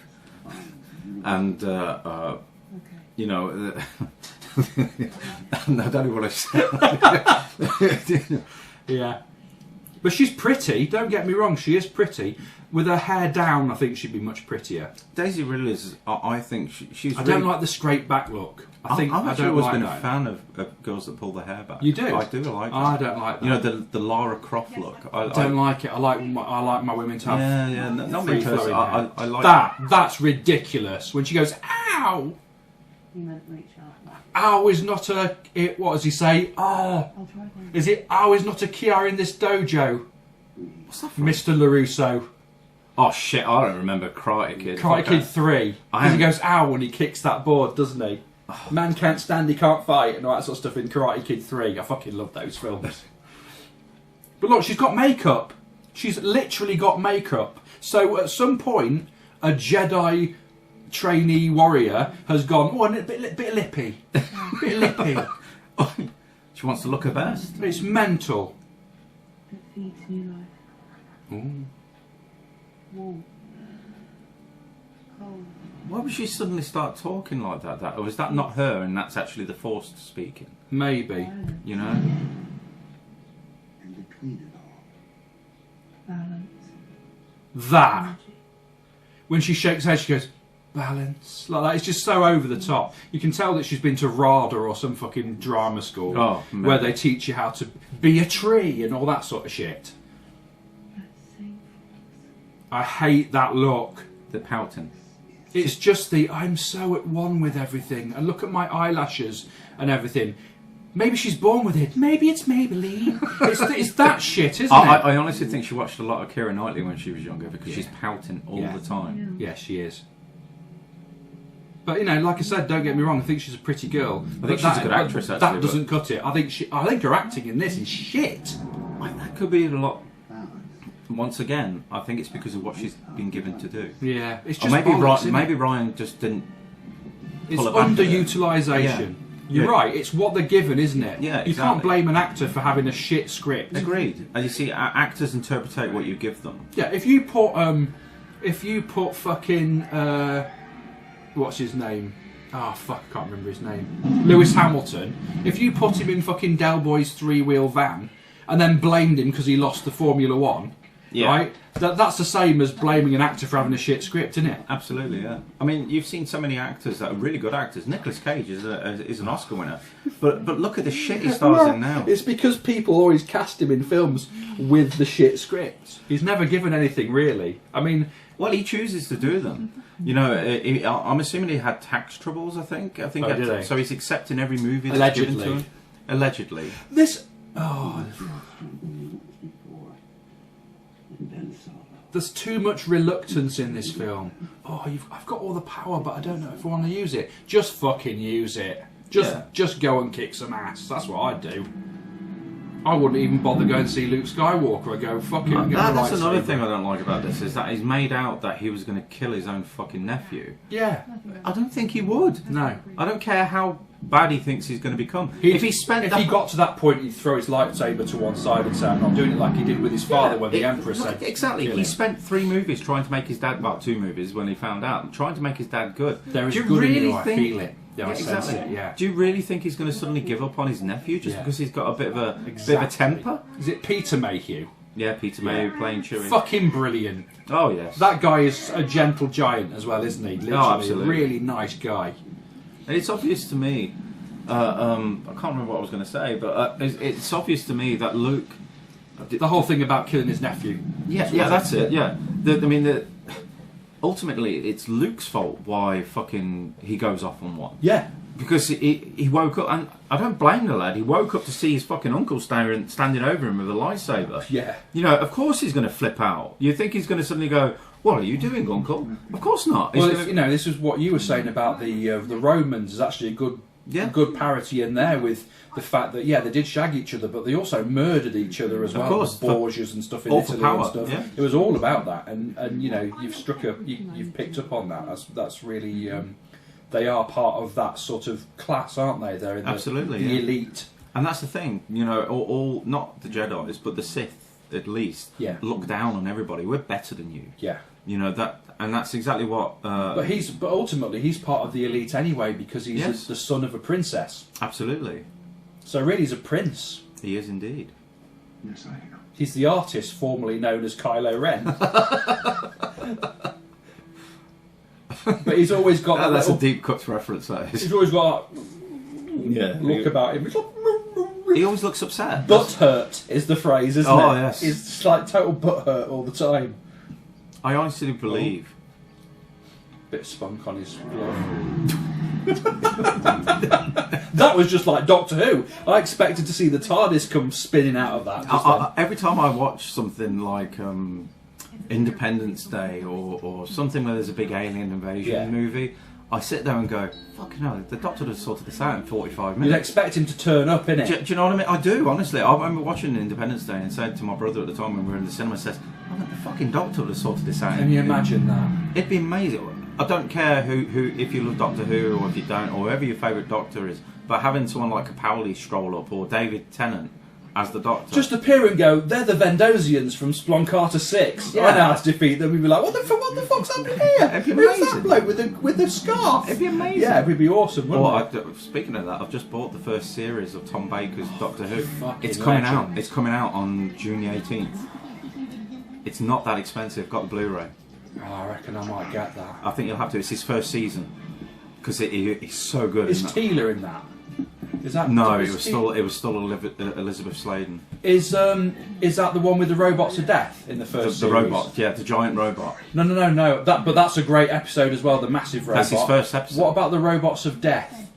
I'm not sure it's in his first season. The ones that are all like metal, like they're all like gold faces and stuff. And I'm not sure if it's that's his a first fucking season. awesome episode. I know it's his regeneration episode. You know when he turns into Tom Baker as the first episode is the robot. I know that. That's absolute Followed class. by the arc in space. Oh yeah. Yeah. I love that. I love the Tom Baker years. I reckon I am going to get that because I fucking love it. I thought I'd tell you. I forgot about telling And you. you also get the Watcher at the end Yes. of Tom Baker series, Which turns out to be possibly the Doctor himself setting himself up. They actually mention that, don't they? because the Watcher's an interdimensional creature that's the Watcher is the Doctor, and that he moves from person They're saying to it's person. been prepared for, didn't they? They said it's prepared for it. That's it. I love that because it's when the Watcher turns into Peter Davison, isn't it? That's right. When he's climbing up some pylon, isn't he, and he falls off it or something. That's right, Yeah, it's it's hanging fucking on. Brilliant. I love the music as well for that. I love the keyboards. Just love the the Doctor. synth is brilliant. You know, I love every Doctor. In their own way. I suppose so. I hated John Pertwee, but I didn't watch all of the seasons. I think as an older man, I'd probably appreciate some of those perhaps a little bit more than I did when I was a kid. I don't know what. Maybe I just like Tom Baker because he was the main one when I was a kid. That is awesome artwork as well. Yes, absolutely. For everyone who's not... And I like the fact that they haven't done the standard Tom Baker style, which would be him grinning. Yes, I agree. I really like. I agree. I really like that. That's a more poignant-looking, inwardly introspective Doctor that they've got in that graphic. And the fact they released it on Blu-ray is even better, which means they've obviously gone back and... Remastered? Yeah, they must have done. You don't do Blu-ray unless you're remastering. Exactly, because it shows up all the faults if you don't. Exactly. You can tell, ladies and gentlemen, that we've totally gone off track because we're so bored with this. I am generally bored, I'll be honest with you. This film is just... I'm so glad. This all turned into some sort of James Bond scene. Agreed. The Codebreaker, and they're running around some club, and it's turned into something from a Bond film. Yes. It's ridiculous. And I would have liked it if it was a Bond film, because I love Bond. But Oh, me too. Fucking hell. I can't love wait. the Daniel Craig. Oh, I can't wait for him to return. He's coming back for one more. Do we know what it's called? Not yet. Bond 25 is filming at the end of What this would year. you call it? It depends which way they're going, because Because we don't know what's going to happen. no, I do mean we? I assume they're going to do we're going to kill his girlfriend. That's what I've been expecting for years. You know the one that from Spectre when he drives off with her at the end. He's literally giving up everything for her. That's for you. I bought that years ago, Holy fuck! and I found it the day when I was at Clear Out. Lovely, thank you. So it's got some quality stuff in it. But I thought I'd give it to you because I'd rather than just chuck it away because I've had no use for it. You know I'd appreciate it. Thank Exactly. you very much. So there might be some cool retro stuff in there. I don't know how old it is. It must be 8 or 9 years old easily. Oh, that's awesome. Thank you very much. But yeah, you're right. The whole Bond thing with the storyline, if they do kill off his wife, like in On Her Majesty's Secret Service. If you think about I it, hope they do. I think they're retelling some of the stories, Yeah. except they've done it in a different way. Yes. You know, so I'm expecting her to be killed off. I really hope they do that. And then him to go after whoever does it. I mean, I don't think they're going to bring back Blofeld. Unless he breaks out of prison. Although I would have thought with a man with his resources, there's no way he's going to fucking prison. You'd expect him to escape. I wonder if it could be the whole bigger picture thing where they actually say, do you know what? He's more used to us free than he is in prison. Yeah, it could be. Yeah. Because of all, he's the octopus. Oh yeah, you know, yeah. because of Going all, back to Casino Royale. Yeah. The big picture. Yeah. You know? And I wonder if they could do that and say, look, he's more useful to us out than in, so we're letting him out. Yeah, that makes a lot of sense. And And because then Bond finds out. yeah, And you know he'll flip his fucking wig. yeah. Or they let him out because they want him to track him, Maybe. and he turns it on him. So they free him thinking they're going to use him, but actually he's using them like De Silva was using them in You mean in Skyfall. Skyfall, the best Bond movie ever made? I'm sorry. I mean, don't get me wrong. I know Goldfinger is Look what considered you the did standard. you did to me, mother, and he takes that. I mean, I know that movie's the standard. What an impressive actor! Oh, he's fantastic. Javier Bardem. Fantastic. I reckon That whole with the rats and I everything. think that's why the brilliant. movie's so good. Yeah. Because for the first time in a very long time, they've given us a fucking excellent bad guy. Yeah. And he just ran with And it. this, and I'm going to come full circle now because we talked about this on a previous Grumpy Guide in terms of Highlander, I think, where you said the best bad guy adversary for Conor McLeod would be somebody that's basically himself. Yeah. And that is effectively what Mr. Silver, or whatever his name was, it was Mr. Silver, wasn't it? What he was to Daniel Craig's Bond. He was smarter than Bond. He was a hacker. He was in some way a better agent. He was better than... Like you said, he was M's favourite. Yeah, exactly. And I can really see that in his heyday, he probably would have been much better than Bond, because Bond, to a certain extent, is a blunt instrument. He thinks, but he doesn't think 10 steps ahead. He's a 2 or 3, whereas Mr. Silver was 10 steps. 10 steps. I think that's the way they're playing this particular version of Bond. Yeah. You know, he's clever, don't get me wrong, but he pretty much is a... Well, it's in that scene, isn't it? And I think at the beginning of Casino Royale, doesn't he? He's chasing that guy that's doing the parkour, running around all over the place. Space Jim Fuqua. And that guy jumps through some hatch in a wall and runs along. Bond just goes through that fucking wall. Yeah, exactly. And that scene for me sums up Daniel Craig's Bond, which is, why do I want to do acrobatics when I can just smash my way through this? Yeah, exactly. It's very much, I'll use my gun before I use my head. Yeah. You know, he actually says or it. I need to kill him, but I'm just going to use the most direct route. I can't remember what he says. There's a bit. I actually think it's in Casino Royale. He says we want you to go and find Le Chiffre and go into the game. And he goes, "Oh, what do you want?" He goes, "Do you want it to be a straight kill, or do you want me to make a statement?" Yes, or His send whole- a message, wasn't it? Send a message. His whole thing is just, I'll kill him because he's an assassin. Because he just goes like that. Done next. Yeah, wouldn't exactly. he? Yeah, that's exactly it. Yeah. You want him to be half monk or half hitman. Yeah. You know what I mean? Yeah, Brilliant. Exactly. Yeah, fantastic. And a real thinking fans Bond, Absolutely. Daniel Craig, much more than just I'm suave and sophisticated. And I think that's Daniel Craig. I think Yeah. Daniel Craig's brought that. Each Bond has brought their own thing to it. Yeah. And I think that's why Daniel Craig hasn't made one of these every 2-3 years, because he's going, take me somewhere I want to go. They're saving it up, aren't they? And saying let's rather than having a burger, let's have fucking a fillet steak. Exactly, I agree with that. That's And what I they're think that's doing. what it is. Daniel Craig's like, no, it's not good enough. Go back and do something like this, Yeah. and then I'll think about it. Exactly. You know, the first 2 movies, you didn't have a choice. It's contracted. You're coming in whether you want to do it or not. Yeah. Do you know what I mean? But, But for these other ones, he's like going, show me the money, mate. yeah, I've got all the power. Yeah. But how much did Skyfall make? 1.1 billion? Yeah. I'll come back as long as you do this. Yeah, speculate to accumulate, innit? Exactly. It's not stupid. It's like, well, how much did I earn you last time? So you'll listen to me. Exactly. Yeah. This is too. There's too much of this in this film. I find there's too many scenes of people looking perturbed and watching stuff and just going, oh, and they drag the storyline out. They try to make it an epic, but the thing is, an epic contains epic content. Agreed. You know, This doesn't. absolutely. I tell you, the one thing I do like about this film, which I thought was fucking clever, and nobody would have thought about doing this. this whole movie is spent with them trying just to keep out of the reach of the First Order because Yeah. their weapons can't hit them. Yeah. You know what I mean? Just, I think that's so clever. Tracking the range of it. Exactly. So just out of reach. It's Yeah. so clever to do that. It creates tension without Yeah. having to do anything. Cat and mouse. Do you know what I mean? I think that's clever, but this little side fucking story of Benicio del Toro and It's almost like they're setting up a Finn spin-off, like they did with Solo. Do you know at what I mean? least giving him something to do. That's Yeah. what I'm saying. Because in the first movie, he basically runs around going, "Oh, it's horrible." Oh. Yeah. That's what he does. Yeah, I'm and not in this- happy being a stormtrooper. I'm Yeah, leaving. yeah. I thought all the stormtroopers were supposed to be clones, weren't It's they? they were originally, but obviously over the years they don't use that anymore. Right. Yeah, they must be just. You know, you taken. could build that in. They should have built that in and explained it and said there was a defective gene in some of the clones, and as a result of it, they all died young or something. So, Well, it depends if they decided to grow any more. You know, they literally bypassed the kids, didn't they, and started growing adults. Yeah. So the brainless people are just going to do as you're told. yeah, So I guess after the empire crumbled, there was the no investment wasn't there, the capital wasn't Need. there. Yeah, there's no need for it. Yeah, good point. We got it covered.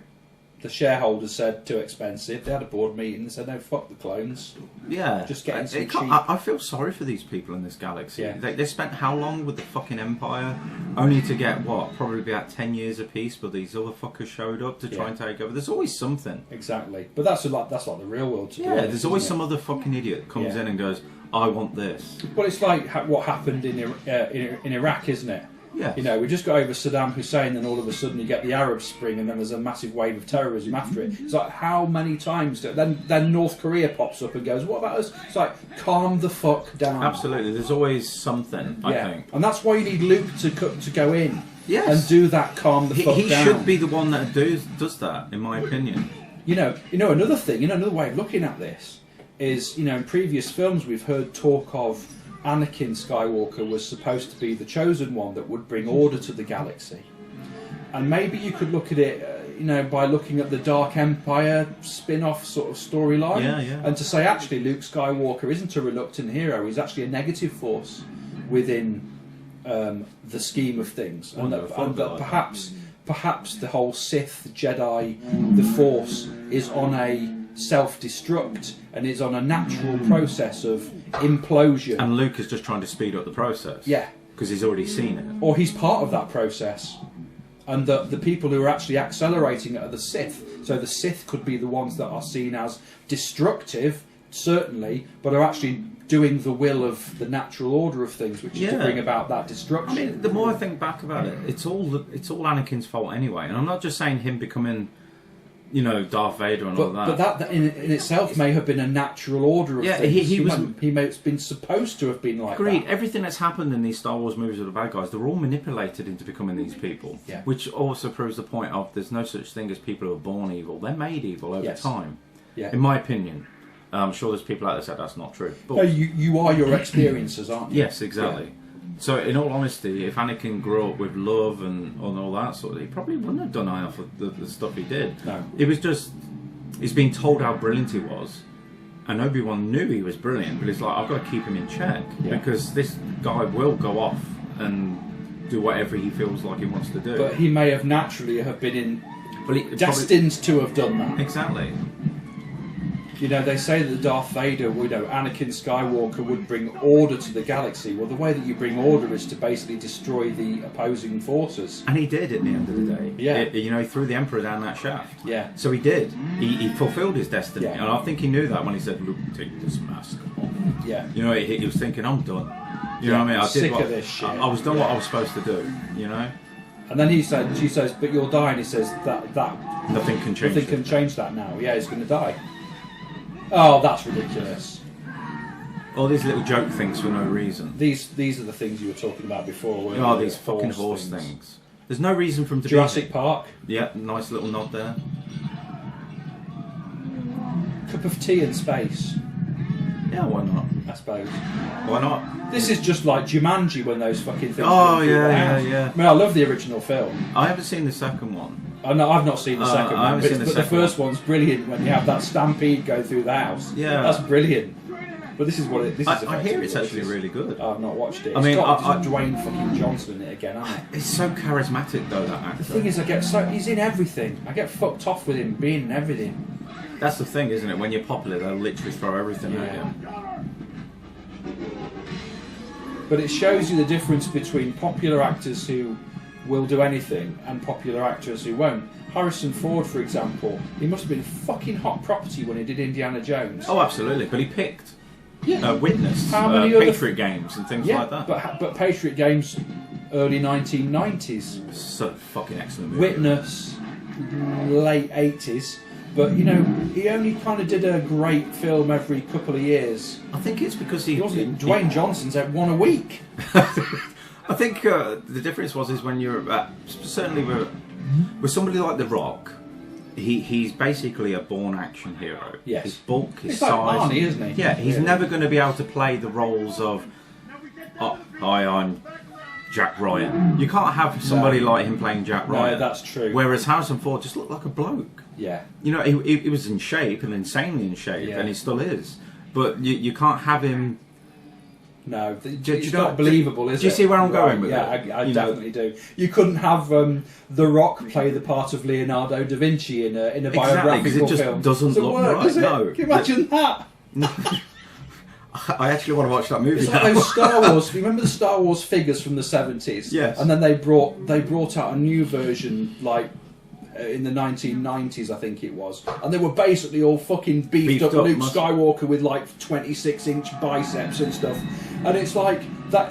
That's effectively what it would be like if you made, like, I don't know, Christopher Columbus played by The Rock. It'd be mental, wouldn't it? It would. Gandhi played by The Rock. I think that's why I like actors or heroes that use their heads. Yeah. I think that's why I like the Doctor so much. He doesn't do it through violence. No. He uses his brain. He's the thing is, Doctor Who has transcended that basic humanoid imperative to create violence and deal with things negatively. He's transcended that. He's a mediator. He's somebody that is there to fix things. He's a doctor who is he's the remedy to any malady in the universe. He's there to heal, Yes. because that's what a doctor's there for. Which I guess they've kind of changed him slightly with the new series from 2005. Well, you could just see what he does as aggressive treatment, but effectively he's still doing the same thing. Yeah, I mean the Time War and all that completely changed him. Where he I think he misses who he was. Right. But now he's made to be this.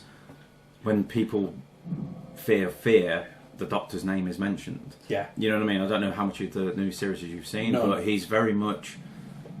All the other galaxies see him as this fucking destroyer of worlds. Right. Because he was the man that came in and went, fucking had enough of this, and sorted it out. Because Yeah. it was the only solution he could It's like think a of. parental sort of thing, isn't it? Yeah. Now, kids, stop this. Oh, here we go. This is ludicrous. This Oh. is like I've been doing a bit of working out, so I So have I've to gotta- show off my torso. Agreed. Put some oil on my chest. Yes. That's what it was like. Exactly. It's not like he was working out or anything either. It just looks like he's sweating his tits off. Yeah. And she. Then why? And the thing is, it's a bit of a shame for people with that body shape because they find it really difficult to put a muscle mass on. So Yeah. he must have worked really hard Exactly. to get into that shape. Well, because he is so skinny normally. Yeah, precisely. I don't understand. Yeah, it's just to do with chest capacity, isn't it? If you've Yes. got a small chest, you're not going to be able to get Arnie because you haven't got the expansion. Exactly. Yeah, precisely. Looking for them everywhere. We've had so long. Now it's Skywalker. Whereas you and me, we've got that frame. If we fucking henched up in a gym, we'd be fucking massive. Yeah, we'd be big people. fucking. Yeah, we'd have. We'd be certainly. action heroes. I'd love to be. We could easily do that.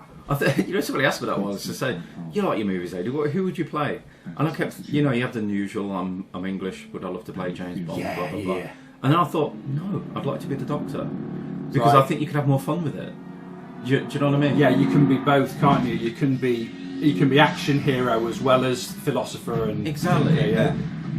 You see, that's it. That's that mental bit. And even Luke's face. Luke would not grimace when he's doing that. He doesn't need to do that. No, absolutely not. I actually don't understand why half these people have to do this anyway. You don't even get his lightsaber out. Why don't you just crush him with his force hand? Just go like that while he's sleeping. That would have been Yeah, better for him just to wake choke him when up, he's sleeping. wake up choking, and see Luke going like that from the Yeah, doorway. That would have exactly. been much fucking And better it'd be more than- powerful too. than that, It'd have been yeah. more of a powerful thing to see.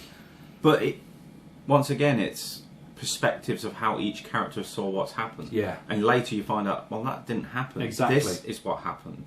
You know, because he's still he was a petulant child then, he's a petulant child now, Yeah, Kylo he's a Ren. whiny little bitch, isn't he? Which is basically what Anakin was through those entire fucking prequels. I He swear. whinges.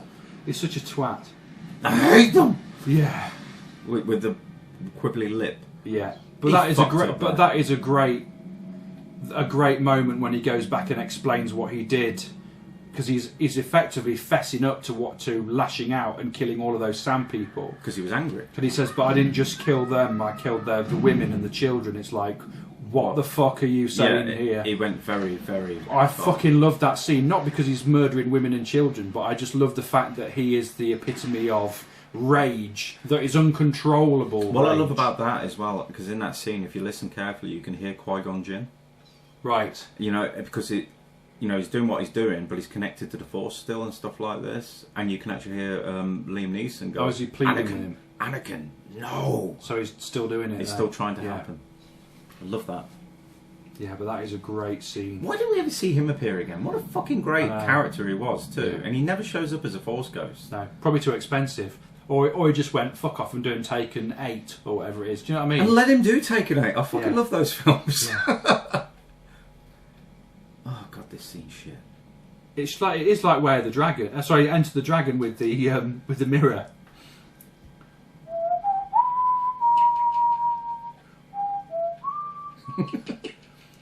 Do you remember that? We'll have to pay Lala. We'll probably have to pay Lala Schriffen now for doing that Oh, piece yeah. of music. I love that. And all the music, all the sound effects in there as well. Oh, And all that sort of amazing. stuff. Brilliant. Go on forever. I knew it was leading somewhere. You know, they're saying this is that, like infinity, isn't it? yeah, they're trying to say that, you know, because she doesn't know who her parents are, but maybe we're actually going to say it's the same thing, that she was born from the Force again. In a similar fashion to Jesus being an immaculate conception. To Anakin Skywalker too. He was not meant to have had a father. Maybe it's the same thing with her. Every so often the Force goes, we need to do something, and The Force requires a saviour and puts one inside. who knows? You know, That's an interesting concept that it decides to try and bring balance. give birth to itself. Yeah. I love that. I fucking love that. That it's not even a physical act, because they're all linked anyway. So it can just go, oh, I need to be born now. So Exactly, and that's why she sees a reflection of herself instead of seeing who her parents were. ooh, I read that. That's giving me chills. I like that. Wouldn't that be a great idea if that's what they were doing? You've just taken a big bottle of Leon Perrin's philosophy sauce and just shaken that all over the top of the French fries of Star Wars and really jazzed it up. And then when people put this, I don't know if this analogy works, but when people put a fork in there and they eat those chips as well, that are covered in the Leon Perrin's philosophy sauce. Philosophy Sprinkle some cheese on there and I'm in. Bit of cheese as well. They eat that and then they realise that tastes nicer than the shitty sauce that they were using. That's just it's like in the shape of a tomato. They just squeeze. Oh it god, I hate those things. Yeah. But what a great way of... You know what, you could set up Every once in a while the Force decides to give birth to itself. Yeah. To try and sort out what's going on. And that infinite thing that we saw there, the universe is infinite. So that could also be that she will continue to be born forever. In different future guises. generations. In different guises. Yeah. Yeah. That's a nice idea. That's I like fucking, that. I like that. We've just rewritten all of that. Well, it's too highbrow for the gum chewing popcorn chompers. Maybe, but the Star Wars fans that get deep into the mythology would love that. They shit. would love that. I'm That sure would you bring would it love that back shit. to the philosophy of the Jedi and Exactly. the Force. It kind of ties things in. Oh, here we go. He's just run out of his... No! Stop! That was gay. It was, but it's just showing how angry he is. But it was pointless doing that. Is it true? Did you try to murder him? Leave this island now. Oh, and there we go. Back to fucking moaning Luke. Oh, In the rain. I'll tell you what. Whoever decided to watch this movie was a fool. Oh, that's right. It was me, wasn't it? Oh, fucking hell.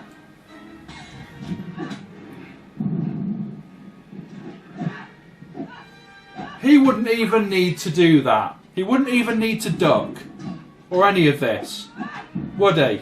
In fact, this is the only time they actually let him loose. He should just go like that and then Just and hold her. He could do it. Don't make me destroy you. Innit? Yeah. Don't make me destroy you. I like that. Instead of hitting the floor, he literally held himself up before he set himself down. I didn't realise that's what he did when I watched it the first time. Sort of balance, like woof, levitated. I saw darkness. I sucked Agnes.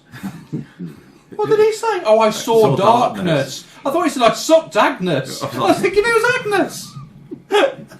Maybe Agnes is that woman with the 4 tits. He sucked Agnes. I'm sure he's been sucking her for some time. Yeah, I bet he has. Yeah, she's a nice pair. His heart.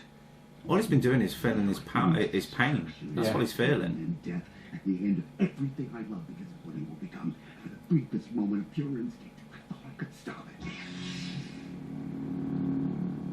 Don't make me destroy you. And I was left with shame. Look at all those tears, though. Consequence. Why is it green? I thought that his lightsaber was green in It Return of was. the He Jedi. had wasn't it? blue to begin with, and then he That's it. then he Because the rebuilt. blue one was Anakin's original. And then he rebuilt his own version. And that's the thing. He misunderstood what was happening. Yeah. You failed him by thinking his choice was made. It wasn't. There's still conflict in him. Oh my god! Now she's the fucking Jedi master. Yeah. The way she's talking. I don't like that. This could be how we win. Do you want to drink me, old matey pops? Yeah, I'll go for one. I'll have a Dr Pepper, please, do. Oh yes. Drink of the gods. It fucking is. I'm really in love with Dr Pepper these days. I'm so glad you're back having it. Yeah, I'm back with it. Yeah, but you're right. This whole turning into the master when she knows fuck all. She knows nothing. She's been on the scene about a week, and all of a sudden she's a fucking expert. Exactly. It's bollocks, I mean isn't we it? don't know how long this entire scene actually goes on for. How long she was at the island for? Yeah, But not it can't have long. been long. Put it this way: she hasn't changed her clothes very often, so it can't be very long. And to be fair, did they ever? Stink. Did they ever change their clothes in Star Wars? I don't know. We know Kylo does. And Padme did. She had like 3 different dresses per scene. She did. And she's gone now. That was quick. They leave quick, don't they? They do, yeah. They just literally had an argument, and then a nanosecond after that, she's flying off. I wonder if that's just poor Editing. you know? There should have been an end to that argument with her walking off and then cutting to it going. Or at least seeing her getting into the Falcon. And slamming it down and... Yeah. That would have been better. Oh, Yoda. pissed off you are! Mr. Yoda. Young I must admit, I did like this scene. I'm ending all of this. The tree, the text, the Jedi. I'm gonna burn it down. It looks like he's thinking, you tit. He's thinking, that's what you think, mate. He's probably thinking that's not what you're going to do, because that's not what the Jedi is. That's just some books. Destroy it you cannot. Bum you I will.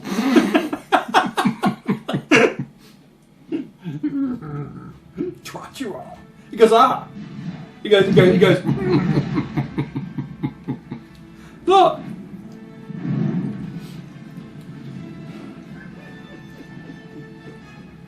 What's cool about that? His little legs going. Skywalker, Mr. Jedi. Fucking jokes you are! What I like about that is that shows that even the Jedi, as Force ghosts, have power. Yeah. Because he set that line and not anything else. Yeah. That's interesting. So it is. You recognise the Jedi, The Jedi was the end. I certainly do. the 3-pronged logo in the fire. For you to the past. It's the Alliance symbol, isn't it? Mm-hmm. The sacred Jedi tag. Oh, no. Let them have you. Well, page turners doing that. Page turners. Yes. Wisdom they held, but that library contained nothing that the girl Rey does not already possess. Skywalker. Still looking to the horizon. They're here. They're in front of your... Yoda is great. He is. I don't want them to do a Yoda movie though. I don't need to see it. No. He needs to have mystery about him. Yeah, he does, definitely. Lost and sold. Lose Ray. We must not. There's something about Yoda, irrespective of which film it is, you're never disappointed with Yoda. I know that the execution graphically of Yoda has changed, and that may be disappointing, but actually the fundamental central core of that character is always something that's very satisfying. Yeah. And I think as well that the character of Yoda holds this gravitas as a force for good and balance and wisdom, and that is what Luke is supposed to be now. That's what he's missing. But he doesn't have it. It shows him that Luke Skywalker is still naive. Yeah, and I think also for the fact that because he's cut himself off from having Yoda around and stuff like that, it's kind of just lived inside his head. Yeah. Instead of, you know, if you think about it, Yoda had all these other Jedis around him. Yeah. He had people to talk to, whereas Luke hasn't. No. He's got nobody. Not even Skype. or whatever the Star Wars version is, Yeah. the little holographical Skype. Yeah. He's got no one to give his problems to. No. You know, he has to deal with it himself. He's the He's last- a shit character. I don't like Poe. I don't like Him. I don't like Benicio del Toro. I don't like the ex-stormtrooper. Once we're done, the resistance will give you. She's more interesting in him. Yeah. She's only been on it 30 minutes. Exactly. Are you kidding me? Look at us. Is that hasty? Yeah, out of the three of them, she holds the scenes much better than they do. Absolutely, and that's Because great. they're predictable and boring shit. You Yeah. want to hear what she's It's got a real to say. shame too, because Benicio's a fucking amazing Yeah. actor. Also an ex-Bond bad guy. Ah. License to Kill. Do it. Oh yeah, of course. Fucking hell. Yeah. Now I can help. Give it back. Really? Was that him? He was in there, yeah. He wasn't the main bad guy. No, the He main was- bad guy looks a bit like him, But doesn't he? his right-hand henchman Oh, it was him. Benicio del Oh, Toro. fucking hell, it must have been a young The guy gets munched up in that machine at the end. Right. Must have been a young guy then. He was very young. Must have been his 20s. There's loads of little We stole. actors that you'll see in a Bond movie that you don't realise. Dolph Lundgren's in A View to a Kill. Oh, really? It's pretty much an extra, but Oh, he's in wow. A View to a Kill. Fucking hell. Let's see. Can you actually see him at some Yeah, point? yeah, he's on screen. That's amazing. When Christopher Walken is at the races Right? and those KGB people come, one of the KGB bodyguards is Dolph There's Lundgren. Mr. Lundgren. Amazing. See, look at special effects and stuff. You know, these are... I just think that it's so lavish is the word with the special effects. They're so cleverly done. They're so understated. They form part of the universe. They look in They don't go over context. the top, which is, I think, the issue with the first three is prequels. He Yeah. went too far. Yeah. You know, it's that it lost the feeling of what his Star Wars movies were. They're supposed to be Look-wise, I mean. Yeah, they were supposed to. It's supposed to be a battle scarred. Everything was second-hand and used universe, wasn't Yeah, it? exactly. It was all real. I mean, I know it's all meant to be. Oh, this is because it's before and it's new and everything looks new. But the problem is it kind of lost that feeling of what it created. Yeah. Do you know? I know what he was trying to do, and like I said, it's his movies. He can do what the fuck he Oh likes. yeah, too right. Yeah. But I think that's what I liked about Episode 7. Was the fact that it started to feel like a Star Wars movie again, because he'd come back, he'd made rubber masks, which was the look he'd given it. Whether or not Right. you think they look good, it doesn't matter, because that's the look they had. Yeah, exactly. You know, and who says that? How the fuck do you know what a fucking alien alien face look like? It might Yeah. look fucking rubber. We Yeah, don't it know. might do. Yeah, they might You know be what I made mean? out of rubber entirely. You don't know. Just because we all think we're carbon-based life forms doesn't really, No. you know, it doesn't mean that's what every creature No, in it the universe doesn't. looks like. No, it doesn't at all. It just means it's it's the You know, you've dominant- got, some people need to learn to suspend their minds when they're watching a movie Yeah. and stop sitting there trying to. I know we do it a lot, but you know, picking out all the little things that doesn't look like this. Well, Yeah, why the fuck exactly. would it? It's a fucking alien. Yeah. You can do what you want with it. That's true. We're done. We don't stand a chance.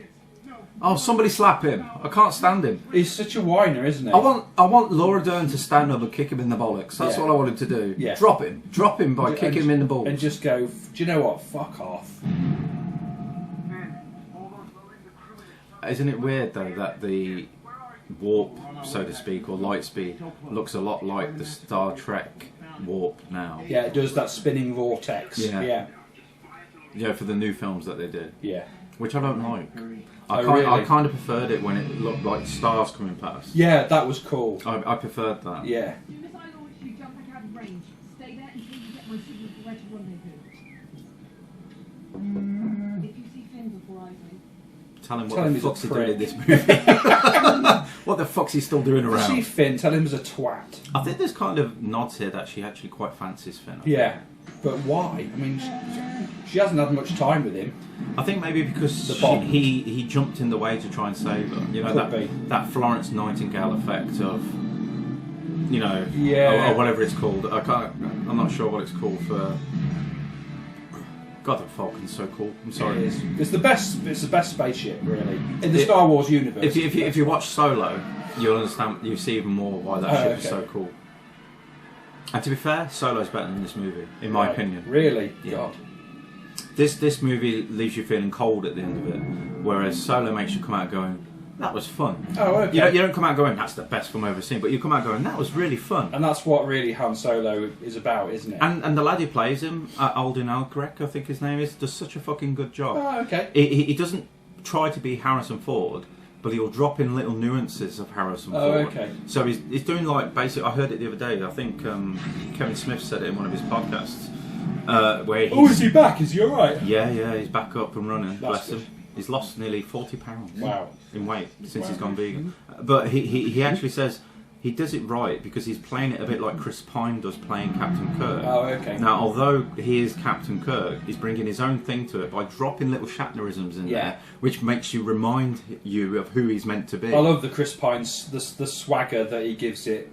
Yeah. Because that's really Shatner, isn't it? Yeah, and then at times he'll drop in a little Shatner impression. Yeah. You know, just occasionally. Bones! You Yeah. know, that kind of thing. Exactly. And it makes it work because of that. Yeah. He's not just walking around going, "I am Captain Kirk." He's not Exactly. doing that. Exactly. Which It's is not what an he needs to impression, do. is it? Alden Ehrenreich does the same thing. Right. He doesn't try to sound like him, but he'll do certain mannerisms and, you know when Harrison Ford's doing some action, he'll screw his face up a little bit with his mouth. Yes.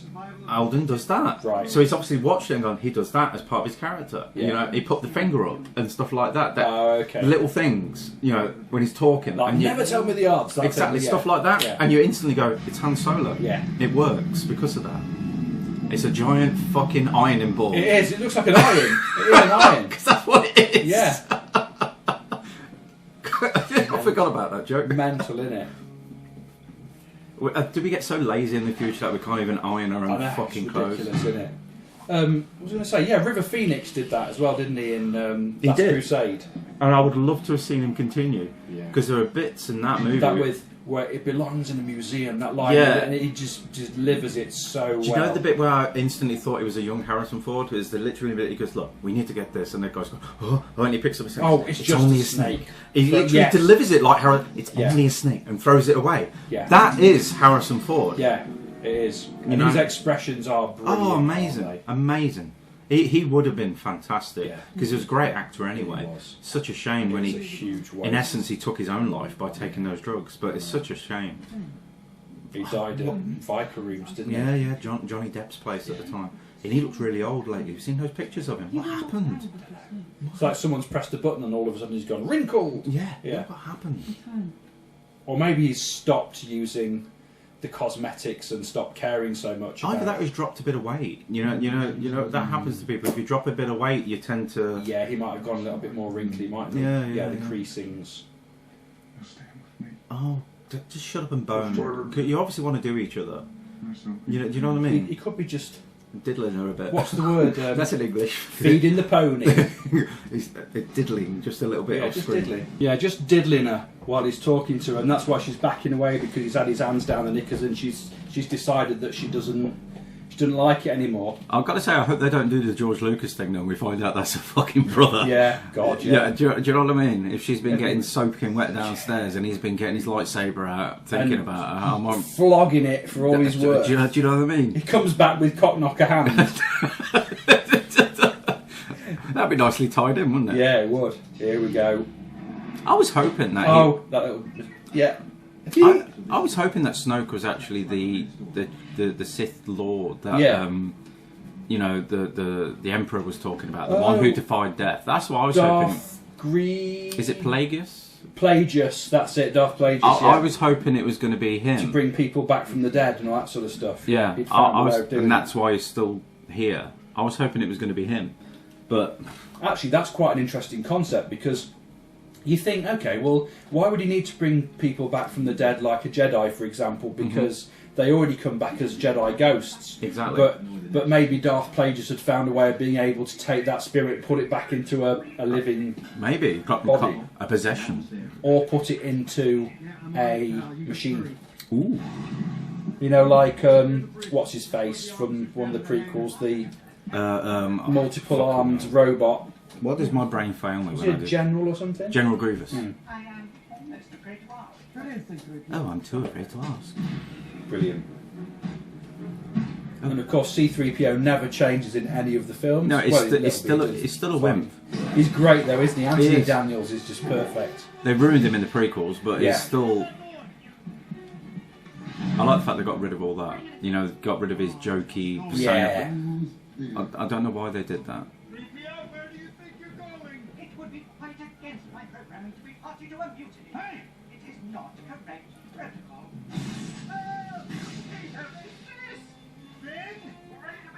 He hasn't changed at all. C-3PO's great. Well, Anthony Daniels himself has hardly changed. That's what I mean. He's kept himself precisely the same size. Yeah. That's very hard to do. I go up and down on my way. Yeah, exactly. I think most people do, but Anthony Daniels has done it for like 40 years and maintained that. Maybe he's just naturally like that. And just, I despise people like that. yeah, I really do. They can eat whatever they want. You know, I look at a McDonald's menu and instantly put £5 on. Yeah, exactly. Do you know what I mean? Sponsored by massively. McDonald's, the Grumpy Guy. Here's a question for you. When they designed this place, why did they have to put a bridge across it? Why didn't they just design it so there was no gap? Yeah, why didn't they just finish the floor? Just put a floor in. They do that all the time. Yeah. In all these Star Wars movies. It's because it makes a good camera angle. When they run across it, they can do that movement to make it look big. Oh, she Phasma. fucking annoys me. It's because, once again, they don't give her anything to do.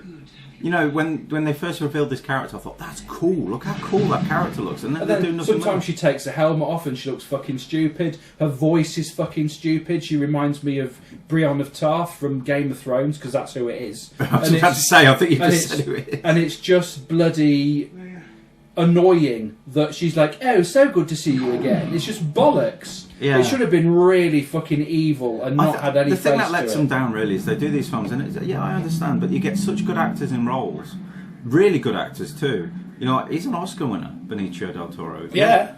And once again, they give him nothing to do. Yeah. It's almost like they just wanted to be in a Star Wars Just movie. put a name on it. Yeah, got him. It's like football cards. Got, need. Yeah. We'll have him. Got him. Put him in the album. Put him in the film. What are you going to give him to do? Doesn't matter. Just put his face on there. Yeah, agreed. What are you going to do? Oh, he'll just be like an ice cream seller or something. But it's Robert De fucking Niro. You're making him an ice cream seller. Well, he just wants to be on This is it. going to sound weird, but I was just about to say Robert De Niro in The Godfather 2. He doesn't do anything in it. Not really. Flashbacks to him being Marco Corleone. As when he's We're talking about The Walk in the Street. when he kills the guy from the Black Hand.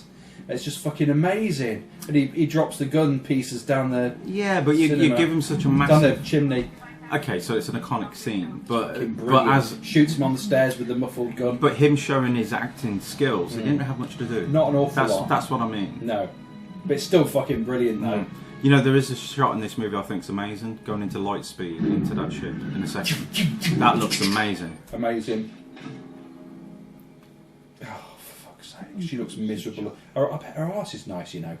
It is nice. Is it? Have you seen it? So much. That actress. Well, not bare, but you've seen something to show it off. Rises I like your style. But it does look nice because you can always tell, because when she's standing straight, it goes out. It's like a gymnast's arse. Oh, yeah. So obviously they picked her because of that. I would have thought. I think they picked her because she looks a lot like Keira Knightley and Natalie Portman, personally.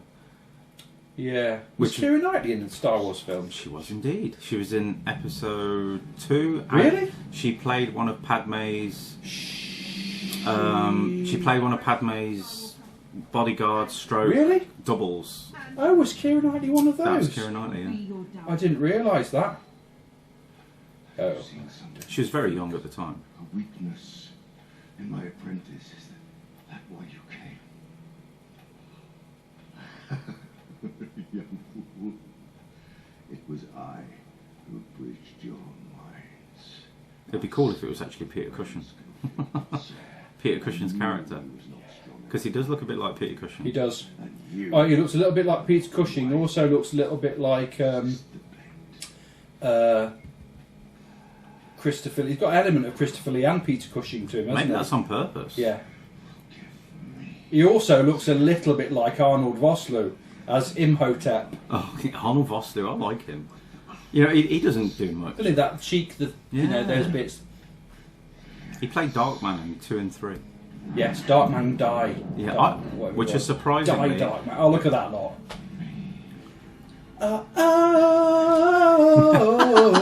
innit? What about Africa? What about us? Well, you're almost expecting the choir to pop up.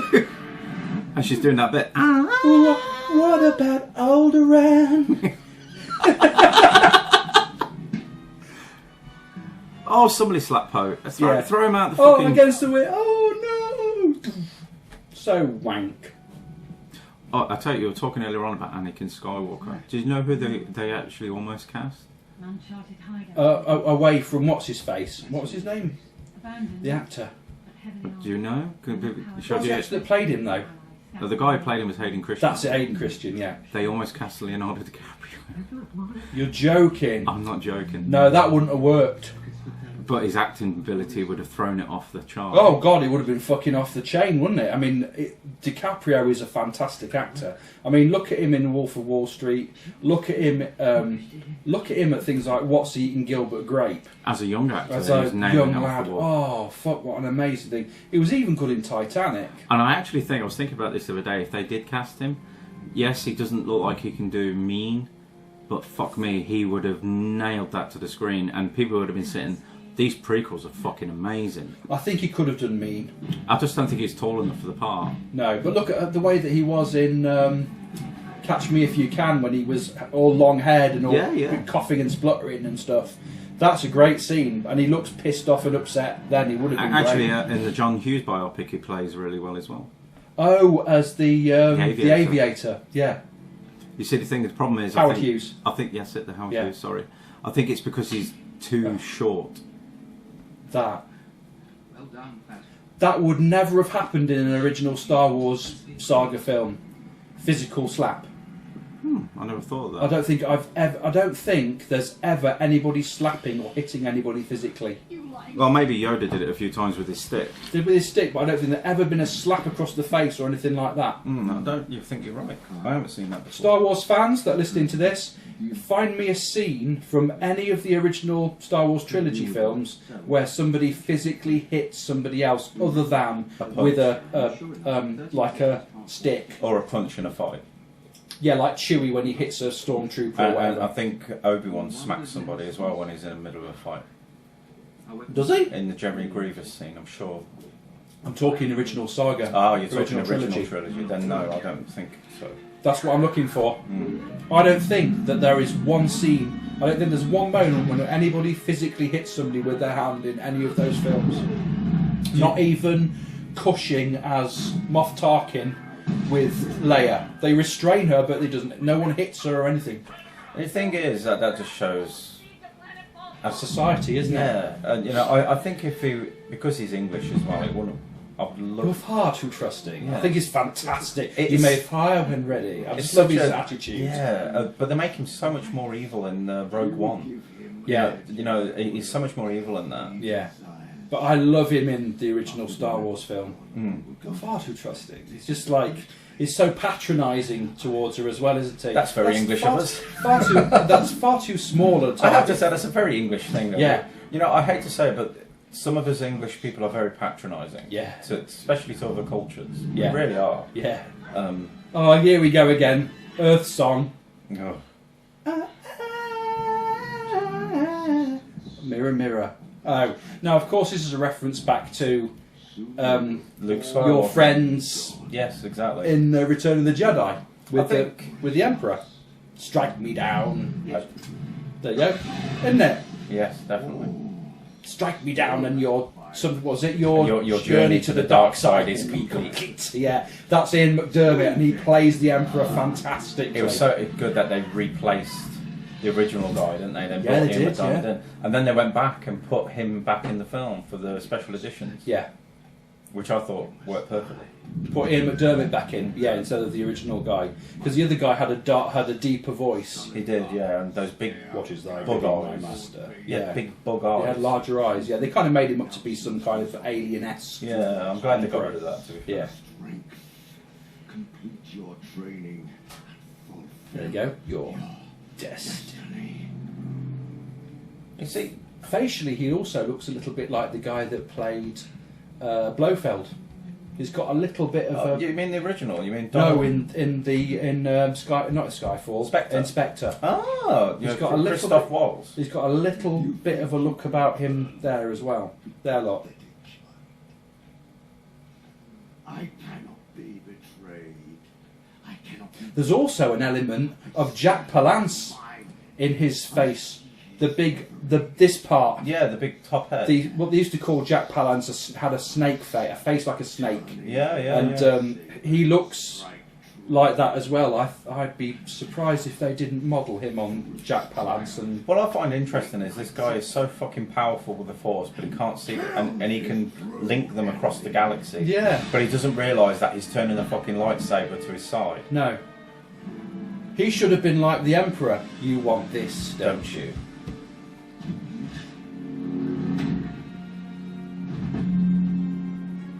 The only thing really going for this movie that I really love, John Williams' score. Yes. But the other thing as well that I find confusing about this character, and I know that it's done on purpose, is the fact that he twists from good to bad throughout. And he continues to do so. And it really annoys me. I want a baddie to either be a baddie or a goodie.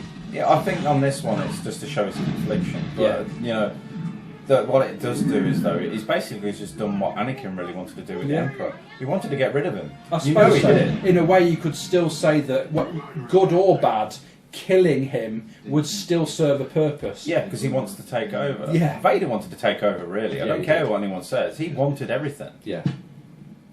And the only Well, reason he's... I don't know. You could argue, knowing what you know at the end of Return of the Jedi, that Vader was being used and they couldn't see a way out. He thought that was his lot in life. Because I still think at any point Vader could have taken him down, and the Emperor knew that. that's true. The Emperor knew he could get taken out at That's any a good point. point, actually. And that's why I just kept manipulating him, because he knew at some point, if Vader decided to unleash who he really was, that'd be the end of the Emperor. He knows he's going to get his ass kicked. Yeah, And let's face it, the Emperor only won against Yoda because he had the high ground. That was true. it. That's true. That's a scene I don't like. Why does Yoda give up so quickly? And why all this spinning on this? Yeah, Yoda gives up well quick, doesn't he? He does in that fight. He gets his ass handed to And him. then jumps down and goes, failed, I have. Yeah. Fuck that, get up there, you little green cunt. Yoda should have. He could list an X-wing. He could have just gone bollocks to this and just Do you, sorted do you know what I mean? And the only reason they did that is because you need to go into the original prequel. Exactly. Yeah. Oh. See, I'd like to get. There's too much martial arts here. Yeah, but that's the thing I actually missed. When they went back and did the prequels and they're showing all this awesome lightsaber Nick play. Park. Nick Park. No. Not Nick Park. Ray Park. Who plays Darth Maul. Yeah. Brilliant. It brought something to it. You want to, they're meant to be like the best in the galaxy and all this sort of stuff. I want to see them doing spins and stuff like this. But his was more economical, whereas this lot flourished. Yeah. And Ray Park's wasn't flourished. Ray was to get Park's into that position. bang bang to get, like you say, to get into that position. Whereas they were doing spinning and stuff before they'd even got to anybody, and that's pointless. A true martial artist never wastes any energy. I want to know why all of a sudden she's so fucking good as well. That's cool. Yeah, she had no training other than being hit on the hand with a Which stick. plays back to my thought process of her actually being the She's Force. naturally gifted. Yeah. Order them to stop firing. There's still time to save the fleet. I've decided to become evil again. Isn't it? That's pretty much it. All he's basically done there is played the whoever Snoke is meant to be, take his place. Yeah, and also probably because he does get an itch in the ball bag area for her, that he helped her because he doesn't want to see her die. I think, like I said, I think they should do it where he does go to the good side, and he actually takes on the Knights of Ren, because they're all out there still. You know, Snoke's in charge of the Knights of Ren, and it'd be good to see all them coming after him with their lightsabers and stuff like that. I'd love to see that. But I get the impression J.J. Abrams, upon watching this, has probably gone, what the fuck am I supposed to do with that? All this stuff I've set up, he was probably thinking I was going to do something big for the sequel. These are what I wanted you to do so I can play it off. It's like the Quantum storyline in Bond, isn't it? Yeah, It's been exactly. set up and then somebody's gone, nah, fuck that. Yeah, exactly, but they couldn't do anything about it because of the writer's strike. Exactly. If anything, after what's happened with this, and it's had negative feedback, let's face it, this movie. Yeah. Solo's not made hardly anything what it needed to at the cinema. No, I gather it didn't do very well. Because of all the... But it may do better on purchase and rental online. Yeah, I mean, I wouldn't surprise me, though, if Disney's execs have sat down with Kathleen Kennedy, because, you know, she fired somebody from Episode 3, which was Colin Trevorrow. Right. She sacked 2 directors from Solo and then brought her on Howard in. She's either got a massive power trip, or, because I would imagine right now the Disney people, this is my opinion, I think they will sit her down and say, what the fuck are you doing? Do you know what I mean? Or she has vision, and she's thinking, this is what I want, this is what I'm going to have. I'm not so sure, because, you know, she's let this guy run off and do what he wants to do. Ryan Johnson has literally written a movie he wants, and not following on from what he needed to do, in my opinion. He's just put characters in that we know from Episode 7, and then run off and done his own thing with them. You know, and to be fair, she has to sign off on that script. Yeah. So she's probably going, this is a really great idea, and it's got all the negative, you know, from the fans going, what the fuck have you done? Yeah, that's good. You know, point. you've even got one of your main stars, Mark Hamill, saying, I fundamentally disagree with what you're doing. Yeah. And You if know, anybody knows the character of Luke Skywalker, it's Hamill. Exactly, because he would create a backstory anyway to what's been going on over the last 30 Born years. to play that role. Yeah, absolutely. And I can't see anybody else actually being in it. He was an unknown in that film. A complete unknown. They had a cast of people that were recognised for other things. Harrison Ford, American Graffiti. Yeah, but Hamill to a was on, certain I think extent. Hamill was on TV at that point. He had been on TV. And he'd been doing some voice work in I Dream of Jeannie. He was he played in the cartoon version. Right.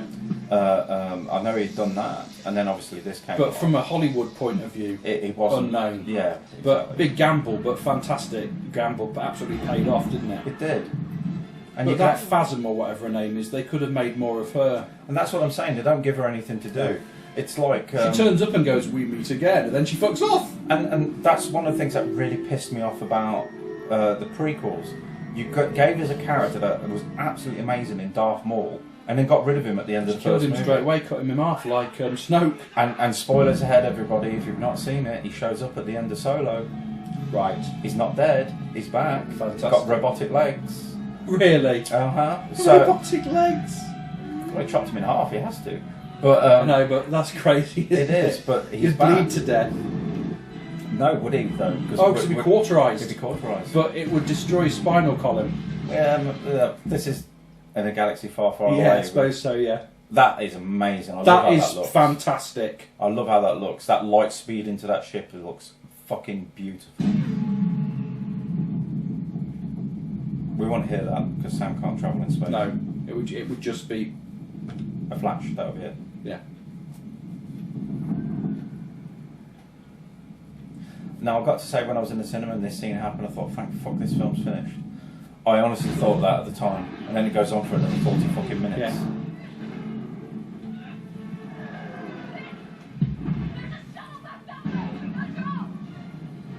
It kind of reminds me of the end of Man of Steel.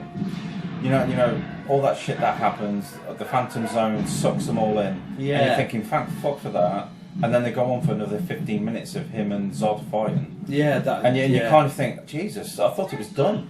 And that was weird, that fight between him and Zod. The whole breaking of the neck or whatever it was. Yeah. It's just.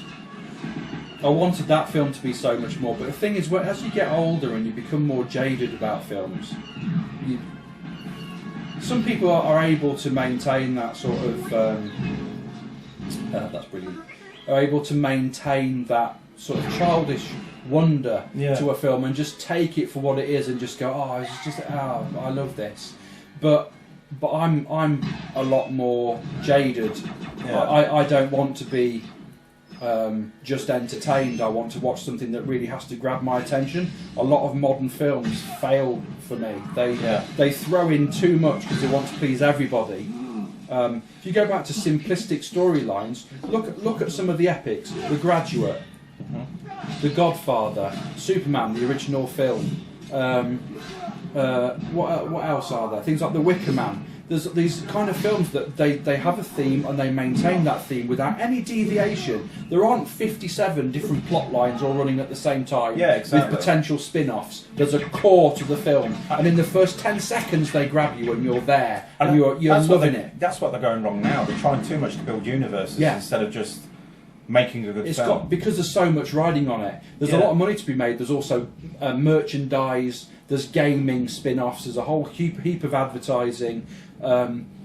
There's a multitude of different fans worldwide because of globalisation and the internet. People are able to access it. The accessibility is there as well. There's just so much riding on it. The weight that's on the shoulders of somebody like Kathleen Kennedy. It's massive. You know, and also Kevin Feige with Marvel. To be fair though, he's knocking it out of the fucking park. That man can make a movie about any superhero at the minute and it would make $1 billion. Look at the video games industry. The video games industry started off in probably the late 1970s, really, commercial video games, of people programming their own stuff in their bedrooms and selling them on cassettes. And then eventually they get software houses that spring up and they bring games out. And then over time that's become massive and it's actually outstripped the Hollywood film industry in terms of the revenue it brings in. Films are exactly the same. The size and scale of the projects have changed hugely. Absolutely. And that's I suspect that's part of the problem because it is so massive. It's no longer one person's vision. If you had someone like Ridley Scott that was going to say, I'm going to make Alien the way that I want to make it, back in the 70s, he did it. Now he wouldn't be able to make it in the same way. I think it depends on as a new director. Yeah, as a new director, I was about to say, because certain directors get to do what the hell they like. Exactly. Because that's that director. But imagine a new director coming to it saying, I want to make a film called Alien. Now that film would look very different when it's released. Oh, absolutely. I mean, I haven't seen the last one, Covenant. Right. I know he's involved, but he's not the executive producer or something. Did he direct it though? I don't know if he did or not. Either way, I kept thinking after Prometheus, I don't want to see another one because Prometheus was shite. Right. Oh, I quite liked it. I didn't. I sat there watching it going, this is shite. All the way through the movie. That was a film that grabbed me in the first 10 seconds. And it's one of the few modern films that are actually able to do that. Well, I find myself getting bored so quickly these days. Well, that's what I love about the movie business in general, is it just listening to this conversation of you can see the different points of view, where certain people will love that film. Yeah. Other people go, that's shockingly shite. I'm generally one of those people that can find bits in movies I like. Yeah. You know, it may be shite, but I'll still find bits in it that I really like. Exactly. I'm the same, but when I go and watch something, I'll switch off to it straight away. And I'll maybe watch it later. I'll give it a go, I always do. I saw Black Panther. I don't generally think it's the best movie that Marvel's done. People hailing it as the greatest film that's ever been made. That's a ludicrous title. I disagree with the whole statement of that. I think it's a fun movie. Yeah. But do I think it's this amazing flick? Why is it supposedly the greatest film that's ever been made? I don't get it. I don't know. I don't know whether it's the fact that it's basically... It's going to sound like I'm talking racially, and I don't think people should do that. Whether it's because it's a black director, black stars, black movie. But that doesn't make it the first of its kind, though, does it? That's what I keep saying. It shouldn't be like that. People shouldn't look at it like that. It should just be. It's just a movie. Exactly. Do you know what I mean? It just happens. It's a good movie. I mean, if the title was "Greatest Film Ever Made That Represents an Ethnic Minority Positively," that could be a title. because it may be the first of its kind that's been able to do that successfully. But if it's the greatest film ever made because it puts a black person in the lead role, well, that can't mean that it's the greatest film that's ever been made simply because of that. And already, it's already been done with Denzel Washington playing the Equalizer. He's the lead star in that. In any film that he's played in, actually. Well, then you could say that Enter the Dragon was the greatest film ever made because it gave you a Chinese lead actor. It's not the greatest film ever made. It's not. But it's the greatest martial arts film that's ever been made. I think the problem is that there's a lot of people. Once again, we still live in a society when people get segregated into sections. I said it earlier on, and that's still happening. You know, people are people. I don't care if you're gay, straight, transgender, whatever you want to be. It's your fucking right to be that person. But to all the people enjoying Pride Month, lovely for you. I understand that. But if you want people to stop saying stupid things about stuff like that, you treat it as normality, and people will forget about it. Yeah. You know, the fact you highlight it every year, to me, is the reason why it's still going. Yes, that's a good point. Do you know what I mean? And in my opinion. Yeah, I agree with you. You're right. Going, hello, we're having a big celebration of the fact that we're gay, or whatever, because we're generally persecuted, so we're going to celebrate it every year, acknowledges the fact that they're persecuted, when actually just to say, I don't care what you think, I'm just going to live my life. You know, it's just my thoughts on it, but I just think, you know, we need to stop looking at that's this culture, that this culture, and that this is this culture. We're just citizens of the world. Yeah. And then and once we start looking at ourselves as a planet instead of a country, then we'll move forward. Superman says it the best, and Superman, it's a terrible film, but he says it in Superman 4 where he says, I wish you could see the world the way I see it. Yeah. Because when you look at it, we're all just one world. Yeah. And that, to me, was really, really fucking great writing for a terrible film. But it's great writing because he highlights a very, very good point. It does. Keep it tight and don't get drawn in too close so they roll that cannon out front. Oh, come on. I actually just want the film to end now. Yeah. All that red shit coming out. Yeah, I think this suffers from Batman and Superman syndrome where the film's too long. Yeah. You know, and I know they tried to cut it down to make it work, but it was obvious to me that movie wouldn't work in a shorter version, but this movie would. They could have easily have stripped 40 minutes out of this film. Easily, mate. Maybe more. At a push, I would say to keep it coherent, maybe 20 minutes. There's certain scenes that don't need to be there. That whole thing about finding the code breaker, Not needed. The resistance is in that mind. that dialogue between him and Ray in that corridor before going into the throne room, not needed. I agree. The whole thing on scaling Michael with the big tits, Chewbacca roasting his chicken, her being smacked on the hand, the argument, the stop, all that shit, that could have been excised from the film completely. Put it in a director's cut when you release a special edition Blu-ray instead. I agree. I was thinking about that the other day. Solo is obviously a remade movie of the first one because they fired the two directors. So it's basically out there, two different versions of that movie, one with a completely different storyline. I wonder... Some sort of bootleg cut somewhere. Yeah, Renegade version. You know, I wonder if Disney is smart and think, you know what? Why don't we give them the other version on Blu-ray with them as well? Or at least release it as like you said, a special bootleg version. Obviously, all the effects done and stuff because they're about to have finished them, and then do that. Yeah, because that would have been fucking amazing. That was a cool scene as well, wasn't it? That little pug roaring, along with Chewie. Yeah.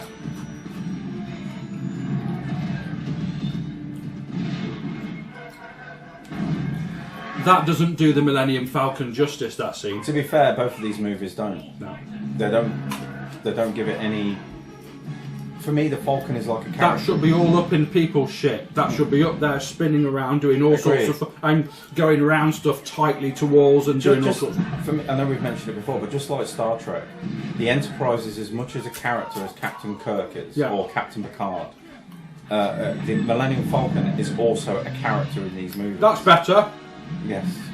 That's the thing you want to see from the Millennium Falcon. That's brilliant. That's like those Garfields, you know. Yeah, exactly. But that's probably why they probably wanted to sell them. Yeah, almost expect a price label to appear in exactly. stores now, $9.99.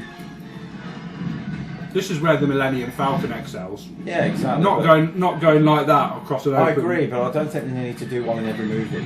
I mean, this is Return of the Jedi in that the Yeah, core, isn't it? Yeah, exactly. But they also do a scene just like this in Solo as well. Right. We don't need to keep seeing the same thing. We need to see it, but they need to do something massively different. Yeah, I agree. A new thing that's in the Millennium Falcon that no one knew that they had. Yes, exactly. The only You know, thing, like you've got that cockpit onto one side. Maybe it's got an ability to detach if it needs to. well, that's in an emergency. believe it or not, that's what Solo explains with why you may have noticed in the trailers that the Millennium Falcon looks different. Right. It hasn't got the little U at the front, Right. and that's because in Solo it detaches and it's an escape pod, Right. and that's why it looks like that now. Nobody replaced the escape pod, so it looks like it was. So in the Solo film, it's still there Yes, exactly. because it gets used in that film, and that's why it ends up looking like the cutout in the front. exactly. Which It's I got like. lights on the front, hasn't it? Exactly, and that's why I like that. That works really well. Good explanation. And again, it's an example of the used universe. The fact that something's missing. Exactly. The only problem I find with prequels, especially when they're going to do stories like that, is they try to explain everything, and you don't really need to. You know. I like the way they explain the scar on Harrison Ford with Indiana Last Jones. Crusade when he cracks the whip and it cuts in. Exactly. That's great. I really like I'll that. tell you what, a great attention to detail is in Solo is that Harrison Ford's got a little blemish or spot here. Right? They put Like it a on- little mould type Yeah, thing. whatever it is, they pull it on Eldon Outridge. Right there. And I thought that's fucking clever. It is. Because who we put, that's good detail, whoever Well, did that. they'll have taken facial shots for the film, so they'll have looked at all the different Yeah, things exactly, about him and and made him up. I To, just think that's smart. it is. It is very smart. The sign of a good production is to do that. Is Yeah, to I say agree we with give you. them the Now, same. whether or not that's Ron Howard's idea or Possibly. the two directors before who said, no, let's do this, this, and this because it makes it work. There we go. This is the sacrifice. Independence Day rip-off bit. Yeah. Hello, boys. I'm back. It's the only time where you actually feel sorry for Finn, isn't it? It is. I mean, like I It's said- his finale. And the thing is, he's finally getting his moment, and she ruins it. And to be fair, they should have killed him off there. Yeah. Because it would have given some credence to who he was. Yeah, he could have. What he should have done is just before impact, he should have just closed his eyes and then bang, Yeah, exactly. or just let go of the controls once he'd done it, set it onto auto, and just sat there like meditating, if you know what I mean. And then Just- hopefully don't do a scene where he shows up later, like in The Dark Knight Rises, because Yeah. he had fucking this setup and that. Yeah. Although that is good. Only because it's got that cool soundtrack, and you get Michael Caine, who really overreacts to that scene. You know, he sees Bruce sitting over there, and then Michael Caine gives a real big nod Yeah. like that, which is like, that's really uncharacteristic. Yeah. I'll I give her think it would have been better, you know, with the Dark Knight Rises at the end, where Michael Caine is in the restaurant, and you see him sitting at his table, and you see Michael Caine look up and then just smile, and then it cut. So you don't know whether or not Michael Caine's really seen him or he's remembering the purpose for being there. Agree, but then they suddenly cut to the shot of the cave with Joseph Gordon-Levitt walking in. Yeah. Which I With don't know. and it rises up with the water coming down. Exactly, and I'm not exactly sure what that was in service of, because Chris Nolan had no intention of coming back and doing another It's one. to show a continuation, the fact that he's Robin and he's going to become Batman. So it's a twist that Robin becomes Batman, I isn't didn't it? like that. You know, for me, there's so much in The Dark Knight Rises I don't like. Number one, Batman does not take 8 fucking years off because he's a little bit moody about what happened. He doesn't do that. I'm sorry. It's bullshit. You could argue, though, that he could take 8 years off because he was physically battered, so he needed to heal. Maybe. Because he wasn't match fit, if you know what I I'm mean. not sure that's what it is, though, because to me it just looks like he gives up. Nobody's seen him for 8 years. Yeah. You know what I mean? He's got a beard, he's got long hair. He walks with a stick. He walks with a stick. This is Batman. He doesn't give up just because of that. It's just... No. Because he puts that leg enhancer on, doesn't Yeah, he? So he exactly. can kick that and water. that's what Batman would have done. He would have done that 8 years ago. Yeah. I need to get back out there. You know. I would have had him beaten within an inch of his life, something that really almost killed him, and that's why he's been gone. No one's seen him. Basically, Alfred's been fucking spoon feeding him for 8 years, getting him back. At least do something to make it work. But Yeah. the reason they get, I thought that was poor by Nolan, that particular part of the story. I really Or did. abducted by Bane and imprisoned for 8 years, and What- no one knows who he is. Whatever the reason is, something better than the reason they gave. Yeah. Because I That just would have been amazing, though, wouldn't it? That he was in prison and tortured for 8 years and made to see Gotham suffer for 8 years, And if they did- then he comes back. that would have worked. But then again, he wouldn't have faced Bane in the way he did. He wouldn't, going into that hallway and going every time he wants to Where's the fight. trigger? You know what I mean? Although I do love that scene where it just goes, "You just made a very big mistake," or something. And he goes, "Not as big a mistake as you, I fear," or something. Isn't That's it? exactly the line. Yeah. Oh god, I love Tom. Mr. Wayne, he says, doesn't he? He's That's- just like, that's- she's like, "What the fuck have Yeah, I done?" exactly. Which is a great song. You fight like a younger man. Yeah, exactly. Yeah. I like it when he puts all the lines out and he goes, "Oh, you think darkness is your ally? I was born in it, Yeah. molded.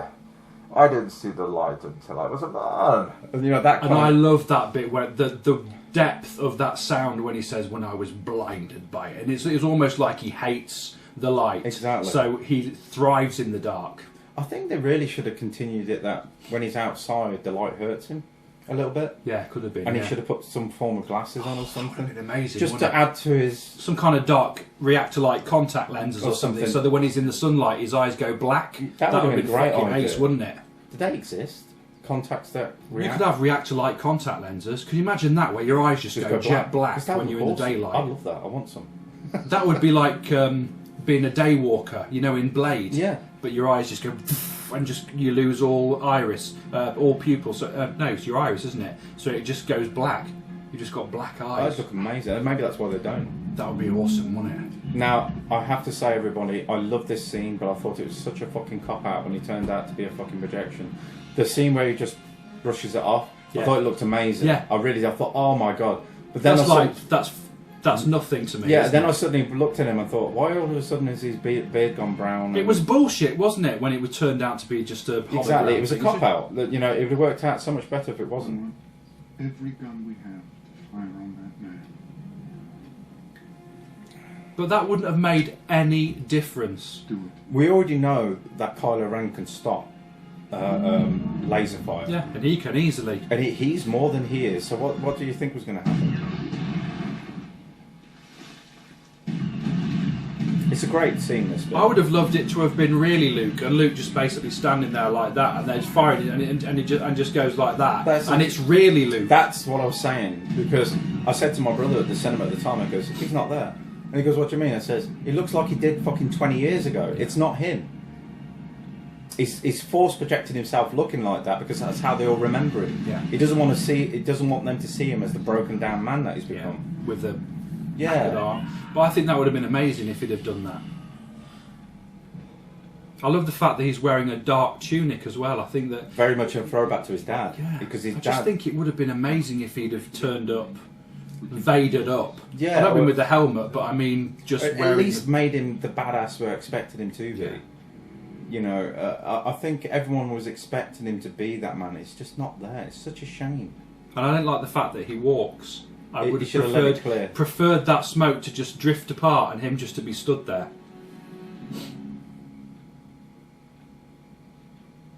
I'm thinking that was Mark Hamill who put that little. Yeah.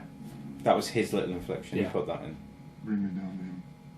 Keep the door covered and don't advance until I say. Supreme Leader, don't get distracted. I'll go. He's a shit actor. I would have loved a one-on-one, proper, non-projected Luke against Kylo Ren. That's what I mean. But I mean, full on. Let's see what you got, young lad. And then it just sort of knocks Give me him out. everything that you've got, Kylo. Because that would have worked for me, because that's the payoff you're expecting. And also that he is an advocate of peace, so he should be saying to Kylo, get it all off your chest now with me. All of your pain, all of your aggression. That's a great idea. And he would have just been not even looking at him, just fucking countering everything. And he would have been going like Once that. again, a bit like Neo in The Matrix. Yeah. There's a bit in that movie where he's blocking people without looking. Yeah. You know, 'cause That would have that's been amazing for him with his lightsaber just going, but really slow and really kind of controlled. controlled, but beautifully done, like a sort of dance, really. Absolutely. That But would be Kylo amazing. fucking being like a bull in a china shop, and him just sort of. Yeah, I get that. Where he's seen every single move 10 steps ahead, so he knows exactly where he's going to be. And just being able to just sort of go like that and just knock him over and just throw him. But just let him get it out of himself. That would have been awesome. So that he's exhausted. That would have been awesome. And then he should have gone over to him on the floor and broken his lightsaber or something like that. Would have been Yeah, fantastic. At least something like that. Yeah. And then it makes Luke be the badass you know he's supposed to Yeah. be. That's what I wanted to see, and it just didn't really happen. Or gone like that and thrown his lightsaber far away and then put him in a death grip like Vader. Yeah. And he's going to kill him, but then he sort of released it like I think it would be really cool if they did something like that, and then just have Luke saying, "I could have taken you out any time I wanted to." Just to let him know you are not going to win. Yeah. You can't beat me. Or come up with some line that Yoda would have said. Yeah, something really I'm philosophical. not saying use that line I said, but just to make it sound of, you can't beat me, Yeah, so stop. yeah. Exactly. I mean, we all love the underdog and things like that, but Yeah. you know, having somebody who's you're just outclassed. Yeah. Full stop. You want. It's like having, I don't know, Elijah Wood take on fucking Arnold Schwarzenegger in a fight. Yeah. You know Schwarzenegger's going to win. Yeah. Oh, yeah. Do you know what I mean? There's no Exactly. offense to Elijah Wood. I'm sure you're very, very. I know what you mean. I just though. mean you're a very slight man. You're not very bulky. You know? Exactly. You just want Luke to show Kylo that he is utterly outclassed. I am the master. Yeah. You are not. But You know? just for Luke to be, like I said, like Yoda, to say something that is really poignant, Yes. which put it aside, which basically says lay down your weapons. This is pointless. You've got it off your chest. Your journey to the dark side's complete, and where's it got you? You still failed. Yeah. That sort of thing, isn't it? And you'll always fail. I just think that would have been a better payoff. Yeah. Whereas this is more of a. It feels to me like a cop out. It's almost like Rian Johnson didn't know what to do with. This is like a scene from an Indiana Jones film. You know, there's a blocked up wall we've got to get through. It's an adventure film. Yeah, the Goonies. Except the Goonies is amazing. The Goonies is fantastic. That thing would never have been able to run up a hillside so quickly. No, of course not. So it basically ran up a vertical mountainside. But there are aliens, maybe. Yeah, I suppose so. I mean, I've seen my cat Noodle go up a fucking vertical cat tree thing that we've got. Oh so- yeah, they are amazing, aren't they? Yeah, my cat's done stuff. My cat's done that before as well. They're incredible. Oh, I love that look. How fucking badass does he look?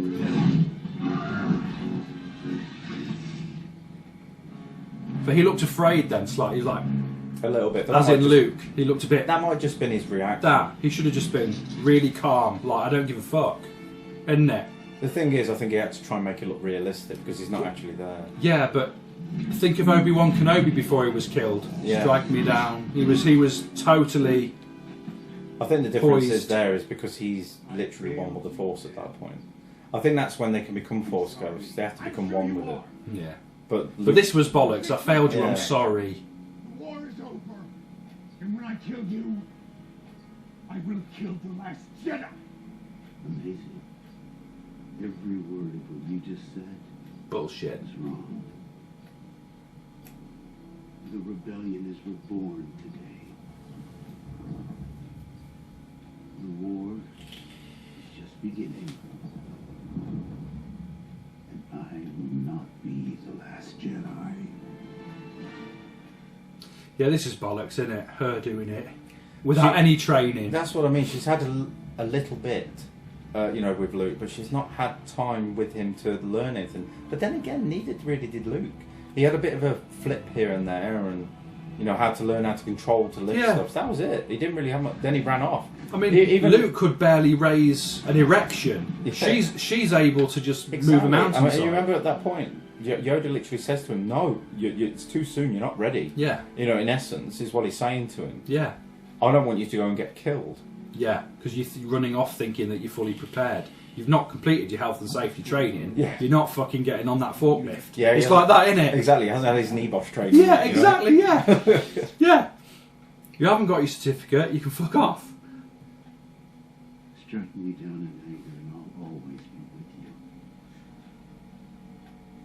you. Just like your father.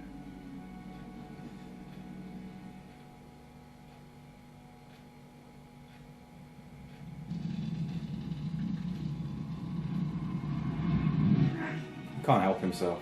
Yeah, stupid.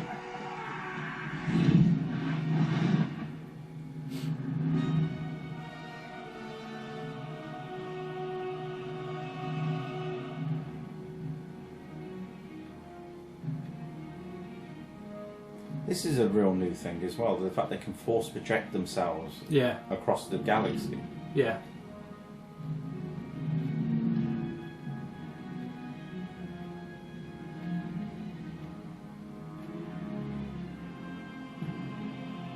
But he's taken every ounce of power he has to do Which it. you could argue that might be why it's aged him, because he's been able to go other places that we haven't Maybe, seen him yeah. go.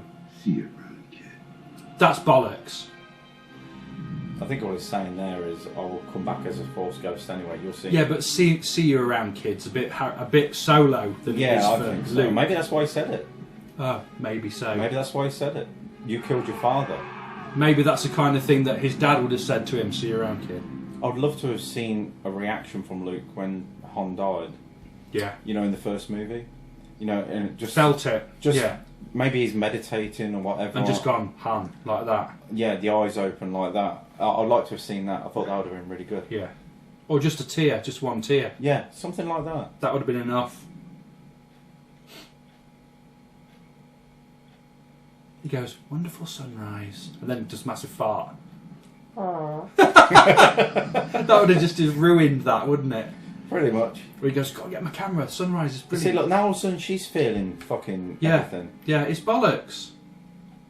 It's like they've gone through all of the certificates and they've done all the training in no time. We haven't seen any of the training. The main thing that pisses me off with these movies, honestly, is how disrespectful they are to the original Yeah. team. The whole original... lore of They're the so Force. disrespectful. In my opinion, they're disrespectful. And now it makes me think, you know, everyone's like, oh, George Lucas ruined his Star Wars. No, he didn't. He No. was the guardian of it. He knew what he had. And I'm sorry, but if George was still around for these, he'd never have let this happen. Exactly. He wouldn't. He wouldn't have let that happen. He would have gone, what the fuck are you doing with my characters? I know. It's like all the training with that visor down that he had on the Millennium Falcon to... Yeah, exactly.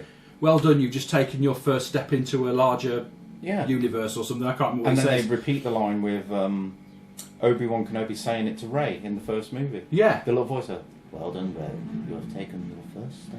Yeah, but none of that happened with Rey doing like proper training. No. There should have been a full-on training montage with Luke and Rey Agreed. The to first- show her learning some of the At fundamental least something things, to give her some protection. and to show the dawn and the sunrise, to show she'd been there Yeah. fucking ages, maybe a few months doing her training. At least something to show why she can do what she can do. And then him hand her a lightsaber, or do something ceremonially to go, you have now at least completed started. training. Yeah. But it's not. It's just a lot of fucking stamping their feet in Yeah. this movie. You expect to just sort of go like that and get her as she walks towards him. Somebody told me a rumour the other day that they think the third one's going to be that Rey and Kylo actually have a proper relationship in secret. Only spunks up inside and have a and baby. Then they have a child. And it's going to be set, I don't know, 5-6 years Called later. Derek or something. That's a great name for Derek Wren. Derek, the last of the Wrens. Yeah. Whatever it's going to be, but you know that's a good idea. I like that. You know, but also at the same time, But you're not going to see it.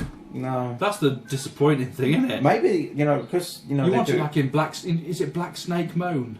Oh, Christina Ricci. Where she just walks in and she just pulls a top off and stuff. You want her to do that, don't you? But it's never going to happen because it's a Disney film and it's Star Wars. Well, the thing is, you know, everyone says that about Disney. Star Wars, yeah, You never see something tits like in that. Star Wars, But apart from big Disney milky are space understanding cow. that you can grow up a little bit. Just look at the Marvel shows on Netflix. Yeah. They're very grown up. Right. Daredevil is amazing. Cool. The Punisher was really good, and I wasn't a massive fan of. Tits and ass in it? Yeah, I wasn't. In which one?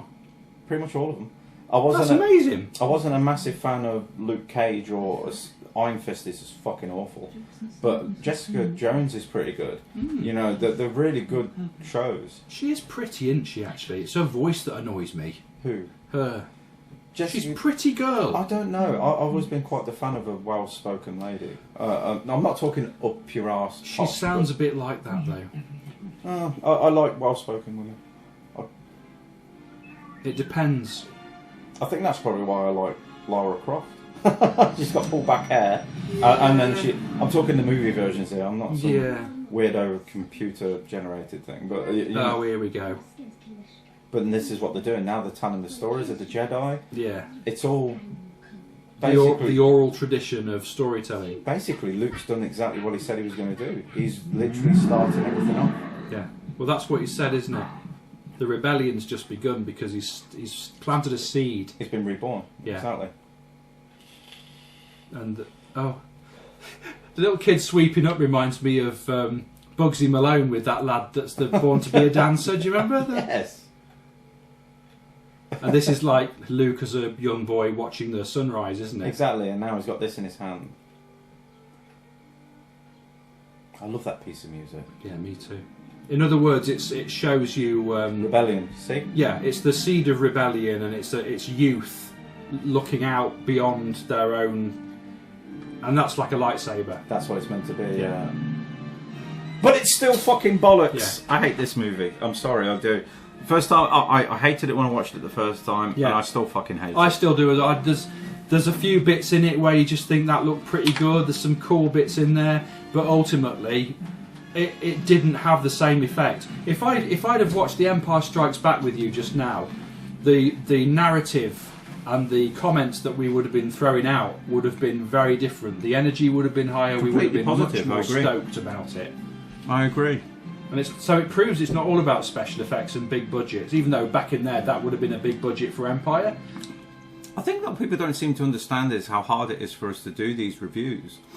You know, it's easy for us to spout the bile. Everyone can do that. Or just be a nerd about Star Wars. Yeah, but we've got to sit through them and do our best to stay interested in what we're watching. Yeah. But to go back to your point, what you're saying about Empire, the thing with Empire was it was still pretty new. Yeah. Star Wars had just made a massive fuck-off splash that nobody saw coming. And then not even the people in it. Exactly. Yeah. You know, even George Lucas was like, I'm fucked, I'm never going to get another movie out of these. Yeah. Which is why I guess he wrote the fact that Luke and Leia were, I guess in the first one, they were kind of like, some of that. And then there was a kind of a triangle going on between Luke and then all of a sudden the film became massive. And then he's like, I'm going to make them brother and sister. And everyone went, you dirty fucker, George. Yeah. Are you aware of what you've actually put in your first movie? That's what he should have done in his special edition. Gone back and taken that bit out. Yeah. Do you know what I mean? Yeah, full-on snog with his sister. I mean, no thank you. Yeah, exactly. Ah, that's nice, though, isn't it? It is. I feel sorry the that... The loving memory of our princess. She was an amazingly beautiful, fucking talented woman. The other thing as well is that she actually was a princess in real life. You think about it in terms of who her parents were. Yeah, absolutely. Hollywood royalty. Exactly. So she was a Hollywood princess anyway.